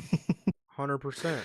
100%. Yeah, You'll get jumped. yeah, I was going to say you'll either get fucking jumped or you look like you look like You a look fucking like one of those. 12-year-old. You look like a fucking Literally. 12-year-old wearing the shit. Like, who's wearing this merch? Um I don't know. Stupid as hell, bro. Stupid as fuck. But they yeah, I mean, again, their merch just it's horrible, man. It's absolutely horrible. So that is that. I guess that brings us to Saturday night's main event. So, speaking of Cody and his unwearable racist merch, according to according to Unc Dave, there was a match order in place where Cody Rhodes versus Obafemi was listed as the last match on Saturday night's main event. First of all, what is the moron that wrote that match order? You're just fucking stupid if you don't have Cena last no matter what. But let's take Cena completely out the occasion and just think about those 3 matches we got as a pay-per-view. That would have been the worst one just to end it with still. That was Yes. even without the Cena retirement stuff. If you're just looking at a standard wrestling show like card, that is still a horrible way to end your show. Yep. Bro. Um that's the thing about Cena's merch, Gotti. I kind of love that it's supposed to kind of be like ugly merch in a way. I kind of love how It works for Cena. it does. But yeah, I mean, I was that guy. I was that guy. I was walking around my high school hallways with the blue John Cena shirt, the one that he wore in 2017 when he beat AJ for the WWE title. I was walking around with that shirt, looking like an absolute goofball. But that is one thing I do love about Cena's merch. But Cena's merch has like cool stuff all over. It's got Never Give Up. It's got Rise Above Hate. It usually has some cool saying like respect, earn it, something like that. At the end of the day, yeah, it is, I guess considered ugly merch, but that is the the point of it for me at least. But yeah, Cody's merch, man. It just God, that his fucking merch is awful. Back to It's Saturday just night's bad. main event. Dave says that would have been a huge mistake. Thanks, Dave. Dave, you know, you're Thank you, Dave. you're the best, man. You're really the best. But he's right. Um, there's no way you can watch what we watched on Saturday and tell me you expected me to cry, bawl my eyes out over John Cena in the beginning of the show, and then watch that fucking bullshit that was Cody Rhodes versus Obafemi. There's no way. There is who,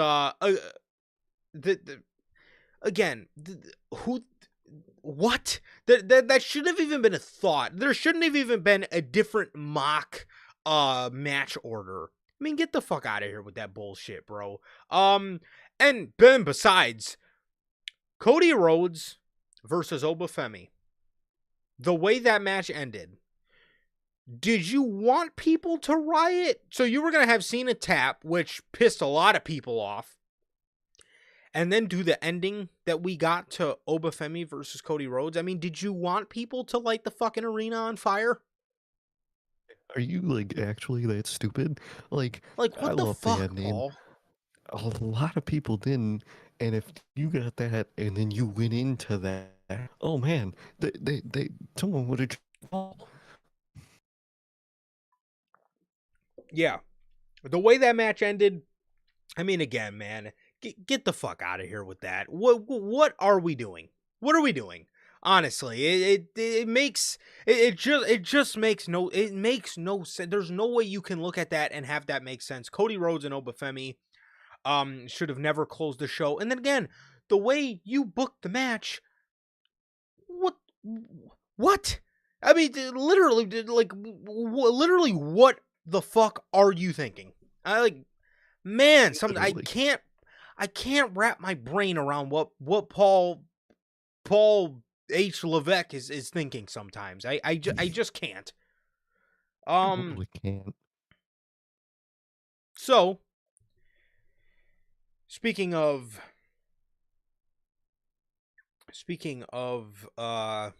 Saturday night's main event, according to Uncle Dave as well, WWE was very impressed by Sol Ruca, Obafemi, Javon Evans, and Leon Slater on Saturday night's main event.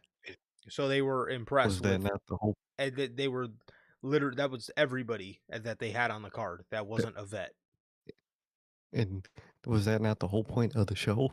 Was it to show how great these young people are?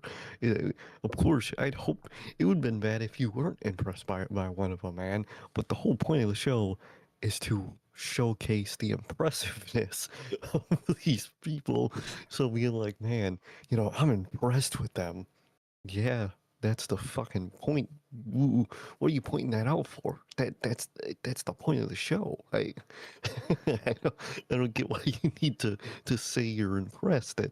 Cena was so impressed. That's why he picked these people. If Cena's impressed, then I don't give a fuck what Triple Dork says.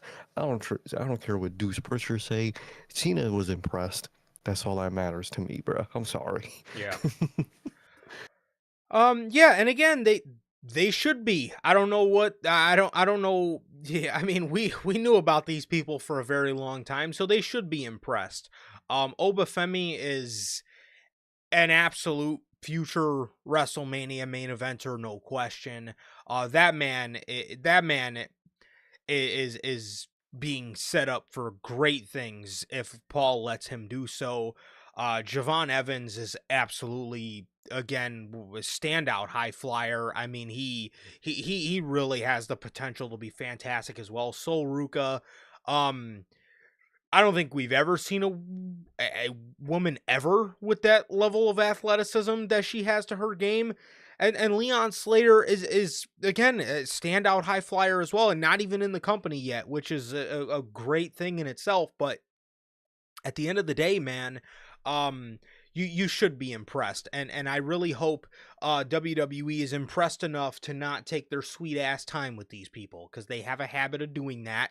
But hopefully everything works out, man. But I'm glad to hear that they are impressed, and I'm glad the whole point of the show got across to them as well, because they absolutely should have been. Um, you should have gave them all more time. You should have gave them all a lot more time, and then you probably would have even been more impressed, because all four of them are hoopers. But at the end of the day, they gave them the time that they gave them, and I'm glad they are impressed with them nonetheless. So.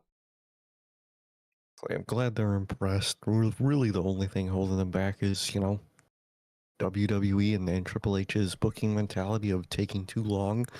And then, the Triple H allegations, concerning Oba and Javon don't help. But those are the only limiting factors. It's nothing to do with the wrestlers. It's all to do with creative. So as Yeah. long as creative doesn't hold them back, they're going to be phenomenal. For sure. For sure. So, we got some news on Cena and his Saturday night's main event guests. According to Uncle Dave, WWE wanted Donald Trump in attendance for Saturday night's main event. they they're so stupid, dude. These people are fucking moronic, dude. Oh my god. We have John Cena's final match. You should get Orton there. We were saying at least get videos of Brian and Edge just Right. talking. Those are the type of people I'm thinking about reaching out to. And you got this fucking Dana Envy dork fucking wanting to hit up fucking the president to be there. Bro, what are you doing? You're this, and that just goes to show where the priorities lie with this triple moron. He is more concerned about calling the White House than he is about calling people Cena has actually interacted with. You fucking bald moron. What? The president? You're kidding me. They're so hard up for big names and celebrities, and again, does anybody love both of their games? Grew up watching them. I think they're great. What the fuck does Peyton Manning and Tom Brady have to do with the career of John Cena? Literally, what? And if you're gonna get big outside sports celebrities, get the people you compare John Cena to. John Cena is the LeBron and the Jordan of wrestling. Well, If you're gonna get a video of anybody, get a video of that. You know what I mean? I was gonna say, if I mean, in that sense, Brady. A lot of people say Brady's the greatest quarterback of all time. I can't dispute that. Tom Brady, he's fantastic. But again, at least have him say some type of line about John being the GOAT, from one GOAT to another. Yeah, Something like that. exactly. And again, I didn't even necessarily mind. Peyton Manning is my favorite quarterback of all time personally, but Tom Brady, he's probably the GOAT, right? He's probably the greatest quarterback of all time. We all understand that. But again, what the fuck do those guys have to do with the career of John Cena? What do they have to do? And then again, I love his game. I think he's great. Congrats to him and the Knicks on winning the World Cup. What the fuck does Jalen Brunson have to do with John Cena? At the very least, and I know Halliburton was in attendance, get people like that actually are fans, grew up legit fans of, diehard fans. Hallie showed us, his old toy spinner belt that he had because he was such a big John Cena fan. Guys like that make sense. But bro, what the fuck are you showing Peyton Manning? And Peyton Manning, bro, is talking about John Cena needs to pop in earbuds to hear his theme song again. What the fuck is that? What is that? Dude, you're not even comparing them. I mean, you're not, like you said, at least have them be from one goat in their sport in their league to another. It sucks to see, it's sad to see one of us retire. No, he's talking about popping the headphones in and marking out to yourself. What are you talking about? This is Cena. This is the most humble guy in the world. Why are you talking about fucking marking out for yourself about this guy? You don't even know him, man. You don't know who you're talking about. This is Cena. Yeah, it's like you could just tell it's a tie from like Fanatics because Brady Exactly. you works with them, They or work with Manning or football. whatever. Yeah, they work on, for ESPN. There's the tie for ESPN there. So it's like, there's that tie there, but it's like, bro, I want to see people that Cena has had history with. Give me a video from Trademark, the guy that did the fucking album with John Cena. Give me videos Yeah. from Bryan, Edge, guys like that, fucking like Jericho. Now I get that one if they don't want to spoil it, but like guys like that. Give me videos from guys like that. Give me videos from guys like Rusev or Roman Reigns. Where the fuck was Roman? Where was Roman at? Give me a video Oh, you know, give me a video from Seth. Give me a video, guys like that. I don't want to fucking, like, you what are know, we doing? Peyton give Manning. me a video from God himself, Claudio. They're Yeah. buddies. Give me a video of that. Yeah, give me, Something. I was gonna say they're good friends. Give me a fucking video from Dictator Claudio. Like, what are we doing? Like, Peyton Manning and Tom Brady. These guys, I guarantee you these guys don't know a fucking thing about. I don't, if you asked Peyton Manning or fucking Tom Brady how many championships has John Cena won, I guarantee you they wouldn't have a fucking clue. I guarantee you they wouldn't. They wouldn't know. They wouldn't know that Mr. Never Seen 17 won it 17 times. They would never know. They would genuinely never No, put two and two together. they wouldn't. Fucking Peyton Manning's fucking worried about him marking out to his theme music. What the fuck? Anyways, key figures. Sorry. Trump decided not to go to the WWE show. However, key figures from the Trump administration who attended Cena's final match included Linda McMahon, Robert F. My Kennedy gosh. Jr., and Howard Lutnick. These motherfuckers couldn't get That, Edge to do a video, but they needed Howard Lutnick in the crowd. Now, dog. the only one I remotely understand here is the obvious Linda McMahon. Linda. Vince Exactly. Vince is like a father figure to John. So I'm sure Linda grew up. I'm sure Linda was around Cena. I'm sure she was around. My bad. Our truth. I'm sure. Yeah, I'm sure Linda was around Cena enough to watch him grow up in the business, right? So that one I remotely understand. What the fuck does Howard Lutnick have any fucking business in the crowd doing? What is he doing here? Like, thankfully the dude didn't show up. That might have been the smartest thing he done did all year is just not show up to Cena's fucking retirement. Cause thank Probably. God. Um, but who are these people, bro? We don't y'all got a country to run? What the fuck are y'all doing here? What is there not better things to spend your time with? Please go. Please give me Orton. Yes. Please give me Bryan. Please give me Edge. Please give me a fucking great Khali for all I go. Give me somebody that's an actual person in this business. Bro, you just said it, but I mean, it just shows where their priorities lie. You want to do this big event for John Cena, and your idea of making it as big as possible is getting the Trump administration out. Suck a dick, honestly. Please. I mean, Exactly. the night is about John. What the fuck business do these guys have here? I mean, honestly, man, the only one I can honestly understand is Linda. Because again, she watched John grow up in the business, I'm sure. So that makes sense. There's the tie there.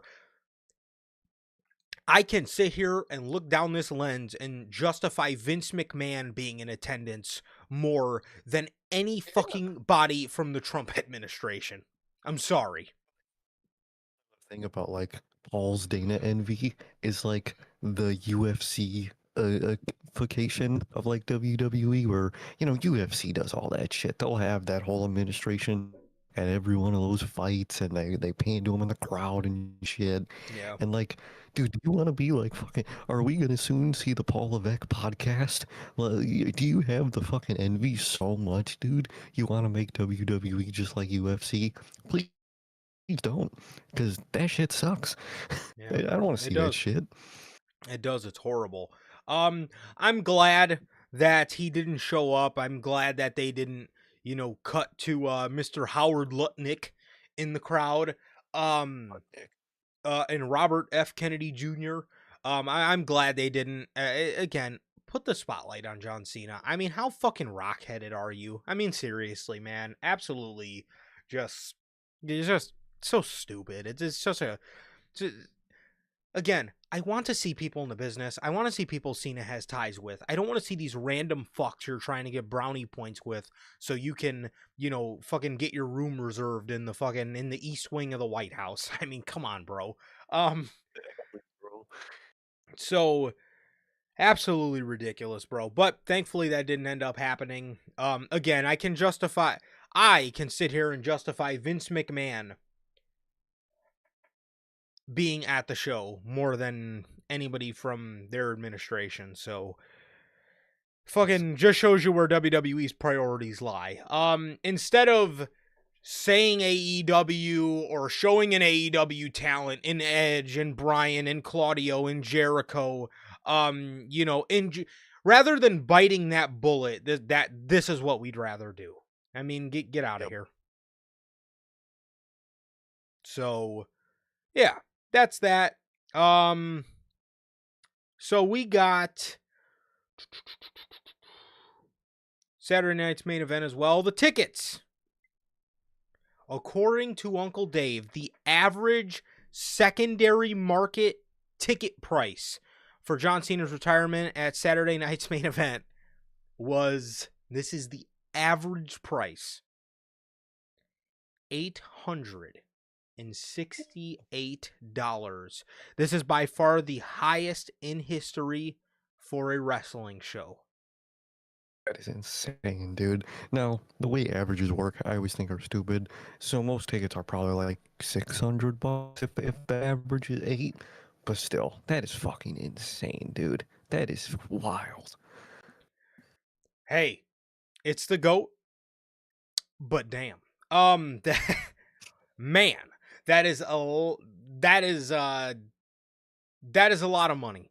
That is a lot of fucking money on average, man. And I really hope WWE understands it's because it was the GOAT and not because of the fact that this is just something that they think they can get away with now.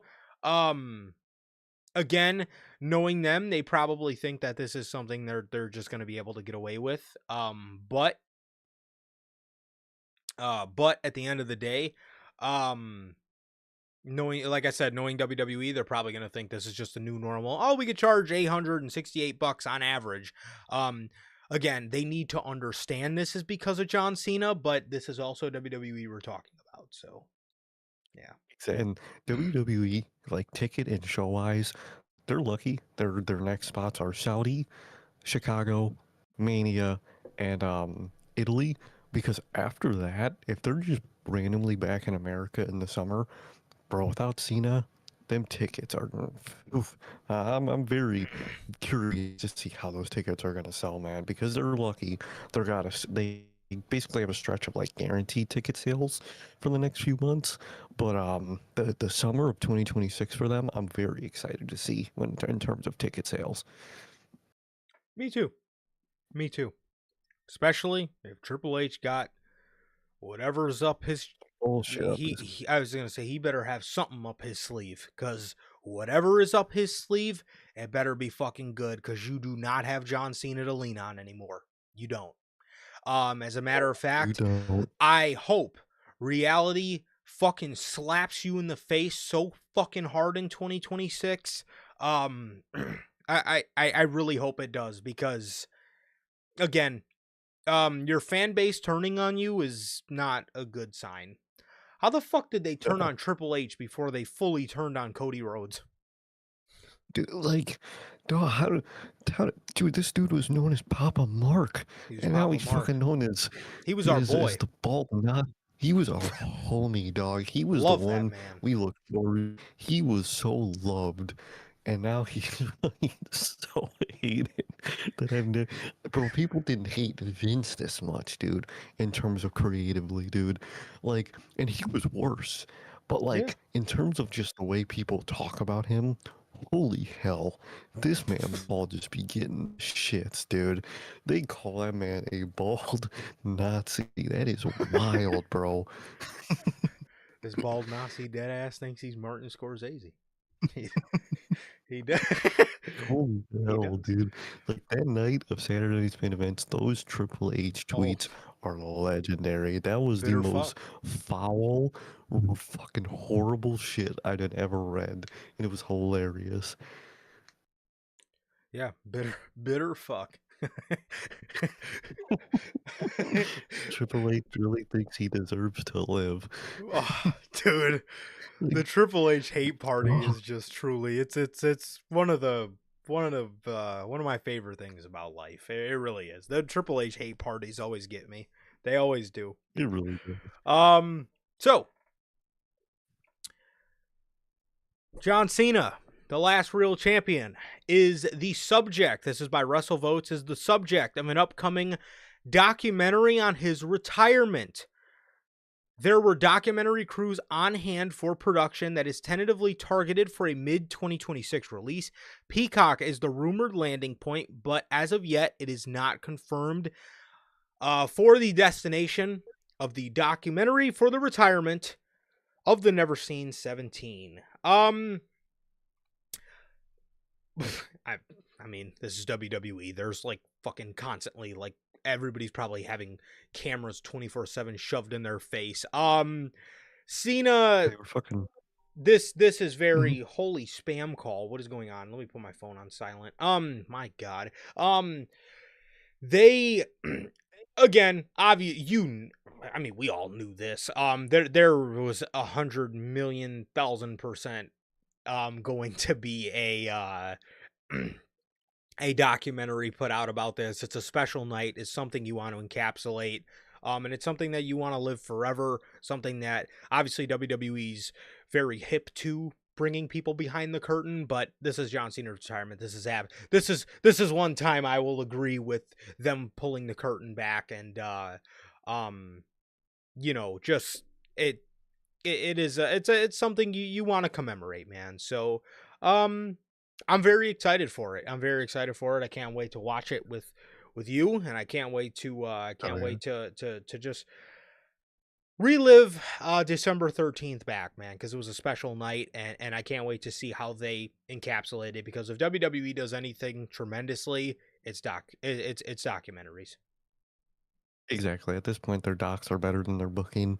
Oh fuck And this yeah. Cena one is very, way better, dude. Hell, even that Miz one they were teasing at Saturday Night's main event looks Yeah. pretty good. Did they say a date for that? I was I kind of just can laughing that we were getting a Miz doc. I can look it up. Let's see. Okay, but docs for them are always exciting. Cena, especially, when someone retires, that's your perfect chance to open that curtain and see the backstage journey to that. And I'm very excited for that. We will be sad, and there will be smiles and probably tears too, all over again, man. So I'm excited. I think it's gonna be really. I'm sure it's gonna be amazing, and seeing Cena's probably real thought process during the retirement tour is going to be really exciting to see, dude. I'm pumped. Uh Okay, so they weren't promoting a new documentary. This is A&E's biography on him from 2024. I don't know why the Fuck, what the fuck were they just playing it? yeah, I why thought that was in the doc. why why why were they playing an old A&E biography? All right. Well, they just gotta advertise, bro.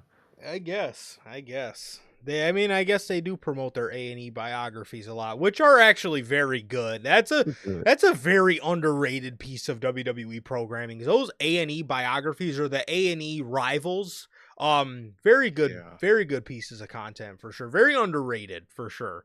But um with that, that brings us to, I want to say, our final chunk of stories, all pertaining to the same thing, the last real champion. As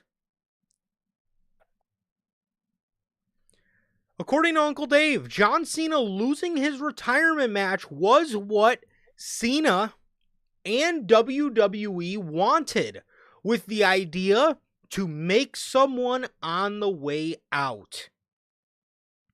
No way. The most humble guy you know wanted to put someone over on his way out? No way. And it's not like that's the standard for the business for like fucking 50 plus years. No way. Well, people wanted Cena to go out on top, man.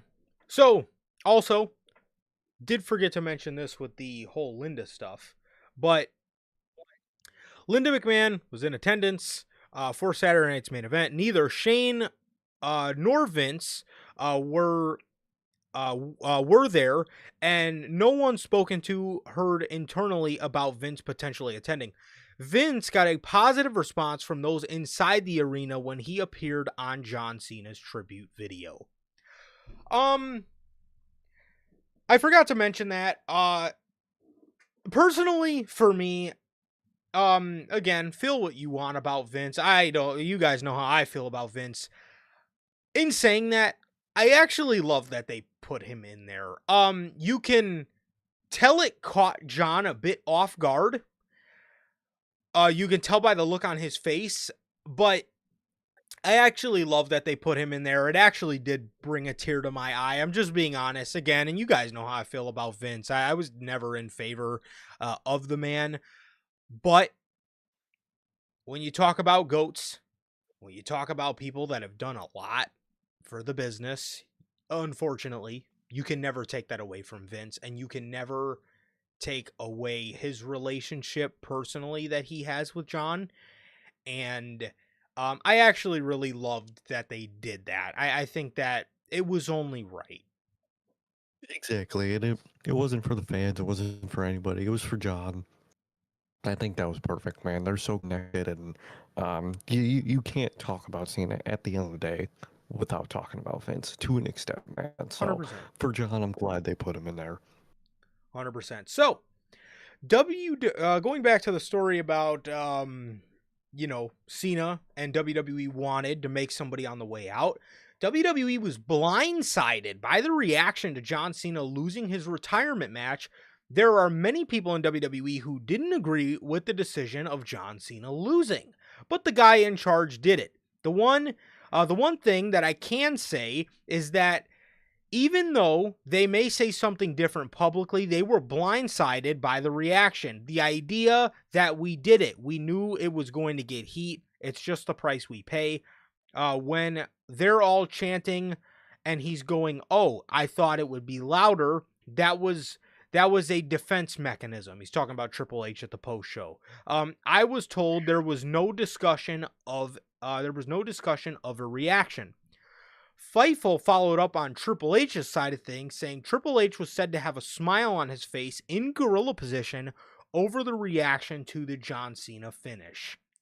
There's obviously the infamous picture of him hugging Cena with this just shit-eating fucking grin and this shit-eating laugh on his fucking bald fucking face. But what do you think about this? What do you think about WWE being blindsided this? And how do you feel about Triple H having the balls to laugh about it?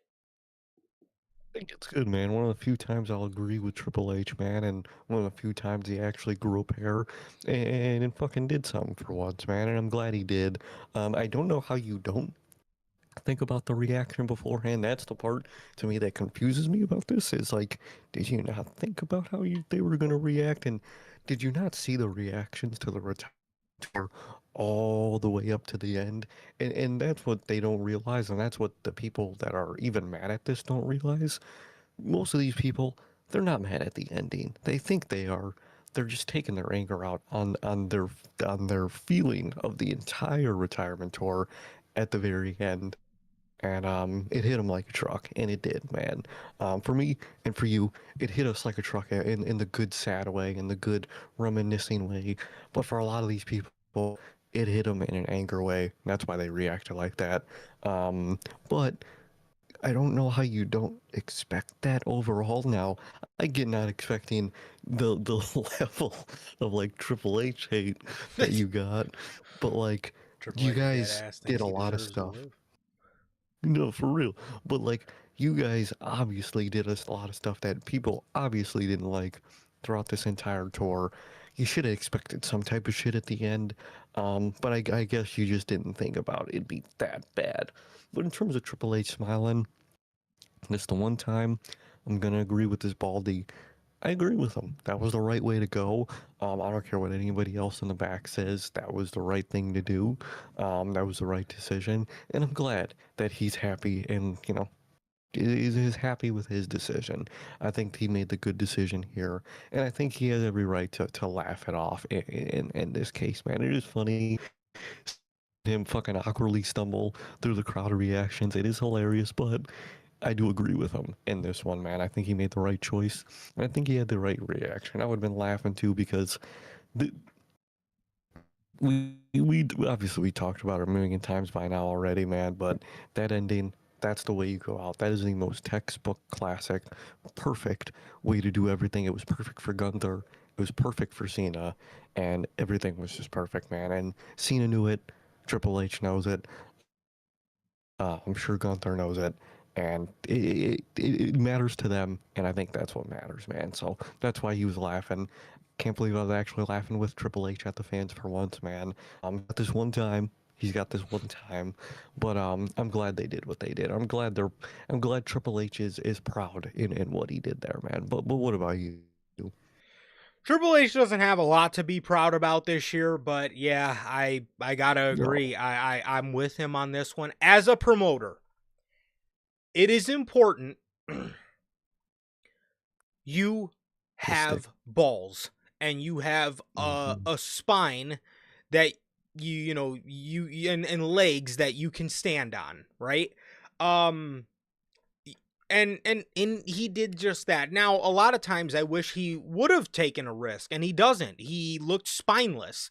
But here he did something that was ballsy, but he did it. He shot for it because he believes in Gunther. Cena spoke amazing words about Gunther. He talked about how he had the most utmost respect for the guy.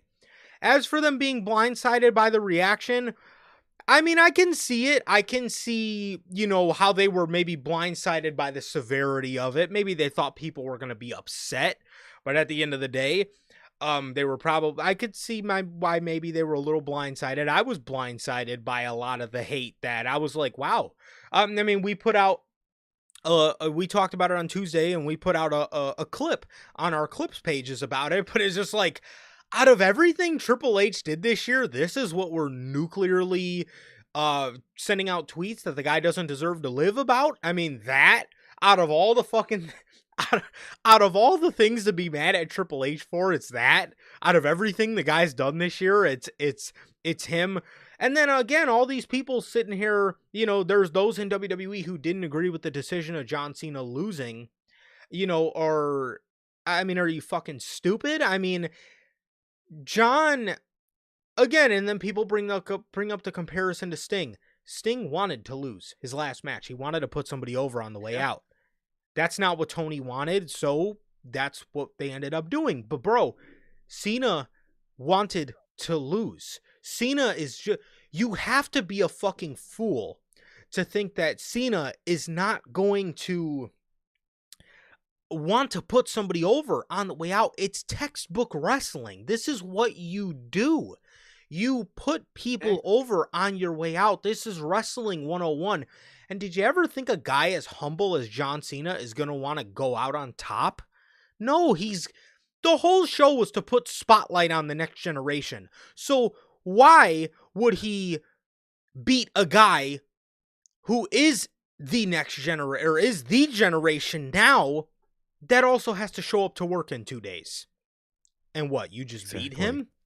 I mean, what? I mean, it doesn't make any sense. Again, I could see why they were caught off guard, because again, I was caught off guard with, out of everything we hold Triple H accountable for Yes. this year, it's that.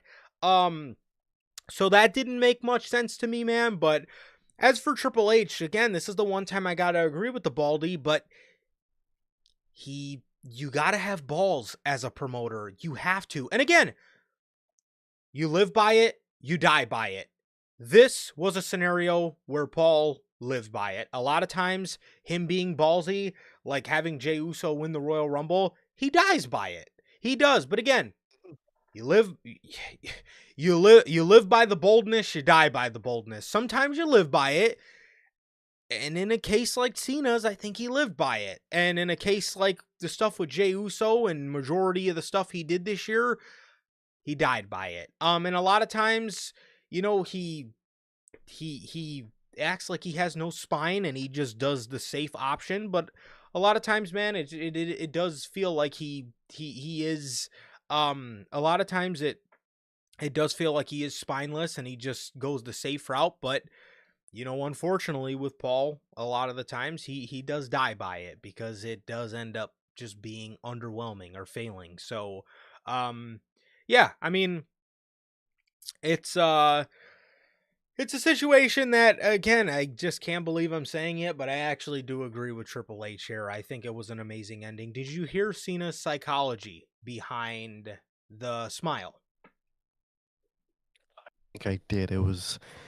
He ah, talked about he talked about mhm. how, when somebody's dying, they're surrounded by loved ones, and then once they finally say those final goodbyes, they can give a smile and go peacefully.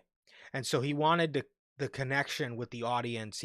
You would understand this, but he mentioned Obi-Wan Kenobi. I don't fucking understand. Well, I do understand it, but I don't fucking understand it. But he mentioned Obi-Wan Kenobi. I'm assuming you can probably explain that a little bit better. But he just mentioned, like, it was him connecting with the audience and letting us know he's at peace and he's okay taking his final breath. That was it. Exactly. And like, and that's the perfect way to go. It's at peace. The last half of Cena in the ring is him smiling. That's what you want for the Obi-Wan connection. That's what he did too. Whole fucking lore thing to explain, which I'm not, but he became a Force ghost in that moment because he knew he could help better in death than he could in life. So he let himself die essentially to do that. Mm-hmm. That's what Cena is doing in his career. To him, to Cena, at this point of the career, he's going to be better to Cena. He's going to be better backstage than he is on stage, and that's how he wanted to go. It truly is the perfect parallel, and that's why it worked. It was perfect. And a lot of people, I don't think, have the nuance to understand that, but we do, and I think we really appreciate it, which is great to see. I did, for sure. Shocking, absolutely. But again, Oh within yeah, within seconds, I was able to loved it. realize that was the right decision. Because what are you gonna do? You're gonna have Gunther have him pass out, have him pass him out, and then what? Shake his hand and have a Oh, wholesome moment. sad. If you're gonna do something like Exactly. that, have some balls about it. Take a chance and have Gunther rub it in everybody's fucking face. I made your Hmm. boy tap out. I'm the fucking man. Again, that's the only way you can have a character like Gunther have that kind of situation. Because then again, he stood up and did exactly what he was supposed to. He stood up like the fucking man. Now, again, before he stood up like the fucking man, he was shocked his damn self. He, again, like we talked about it on Tuesday, he like slowly slid back, like, oh my god, like I did it. And then he was like, And I looked at the did. referee in shock, like, did he tap? Did I do it? Um, Mm-hmm. and the referee's looking at him like, yes, he tapped. And then Gunther was just stood up like, oh shit, I'm just made your boy tap. And it was great. It was great, but again, a lot of people don't have the nuance or the storytelling capability to understand it. I'm the biggest John Cena fan you can fucking find, and I never wanted to see that man tap out in my life, but even I can sit there and say I see what they did, and I think they cooked, and I think that was fucking incredible. I do personally, man. I can see, and I get it because I never in my lifetime wanted to see John Cena tap out, but it wasn't a tap out; it was a let go. So it was his final breath. It was him coming to terms with the end of his wrestling life. So I loved it. And again, I think it was just a perfect ending. A perfect ending It for was. him. Um and the way he described the whole farewell tour, I loved as well. He described it as, this is an old veteran that is slowly having to come to terms with the end of life, and he gets obsessed with the idea of wanting to do something, but then eventually he has a friend come along and tell him like, hey, you sold out all your morals, you're going against all your beliefs for this one thing you become obsessed with, which is the championship. And then he eventually reverts back and re-earns the trust back of everybody. It's something that a lot of people could not appreciate, that people will appreciate in a couple years. I'm telling you, I really do. It was a beautiful story they told. It wasn't told perfectly, but it was a beautiful story that they told. And everything that's beautiful has its flaws. And I think they told a beautiful story. And I think John did the absolute best with telling that story. And I love the psychology behind it. And a lot of people can't understand it right now. But I really think it's going to be one of those things that do age like wine. Oh, I think it is. I think a lot of people are gonna love it. Come a few years, you're gonna see the post about the retirement tour, about the final ending to the match, and we understood and we loved it the whole time, man. Because what Yeah. is in there? Like you said, whole thing wasn't perfect. If you really wanted to do it perfect, you could have really told the story deeper in those individual moments throughout the run. But overall, I loved it, and I love what they did. Yeah, and two, the whole idea of like, oh, heel Cena should have never happened. It was the waste of time. It completely ruined everything. I think it didn't, because I love that. It I reached actually also. love that part of the story where he was so desperate in just an attempt as he's coming to the end of his wrestling life to get that world championship. He was so desperate, he bought into somebody's idea, and it obviously ended up, he ended up having to check himself and have his friend Cody check him in that regard, to the point where he really makes him revert back to his morals and really understand who he is as a person again. And then for him to go on that run where he's earning our trust back and he's appreciating the fans once again, and he's admitting his insecurities, and it was all for some fame that he, or some glory that he thought would fulfill him, and it ended up didn't, because he went against his beliefs, and he earns that back. And at the end of it, he comes to peace with it all, and he lets go. It's fucking beautiful, man. It's fucking beautiful. So I really appreciated it, and I think it's going to be something that people do see aging like wine, and I think people are even going to appreciate heel Cena. I fucking loved heel So, Cena. oh, I loved it. That is one of my favorite versions of John Cena, actually, and people are going to call me an idiot for that, but dude, the aura, the man, it was just so fun. It was such an awesome fucking thing to see. I loved it a lot. But you know, again, I think it'll be something that ages like wine, and me and you were gonna be sitting here saying we said it the whole time. So I'm glad for that, and I'm grateful for that, and grateful for the farewell tour, man. So yeah, Truly am. that's all I got. That's all we got here today for you guys, man. Thank you guys so much for joining us here today for another edition of NHP. As that is going to do it for episode 297 of the news. Thank you guys, as always, everybody in the live chat. We got my guy, Mr. Walk 'em Down and Cut They Shiz Off. We got manager Logan. And yeah, that is it, man. So thank you guys so very much for joining us here today for this edition of the news. It's been episode 297. Thank you guys, as always, as it has been always a pleasure for my Johnny. And I, Sir K. That is going to do it for this edition of NHP. Once again, happy birthday to my man, Sir K. His birthday is on Monday, but will not be live before then. So, happy birthday to my man. And with that, thank you guys. As always, thank you guys.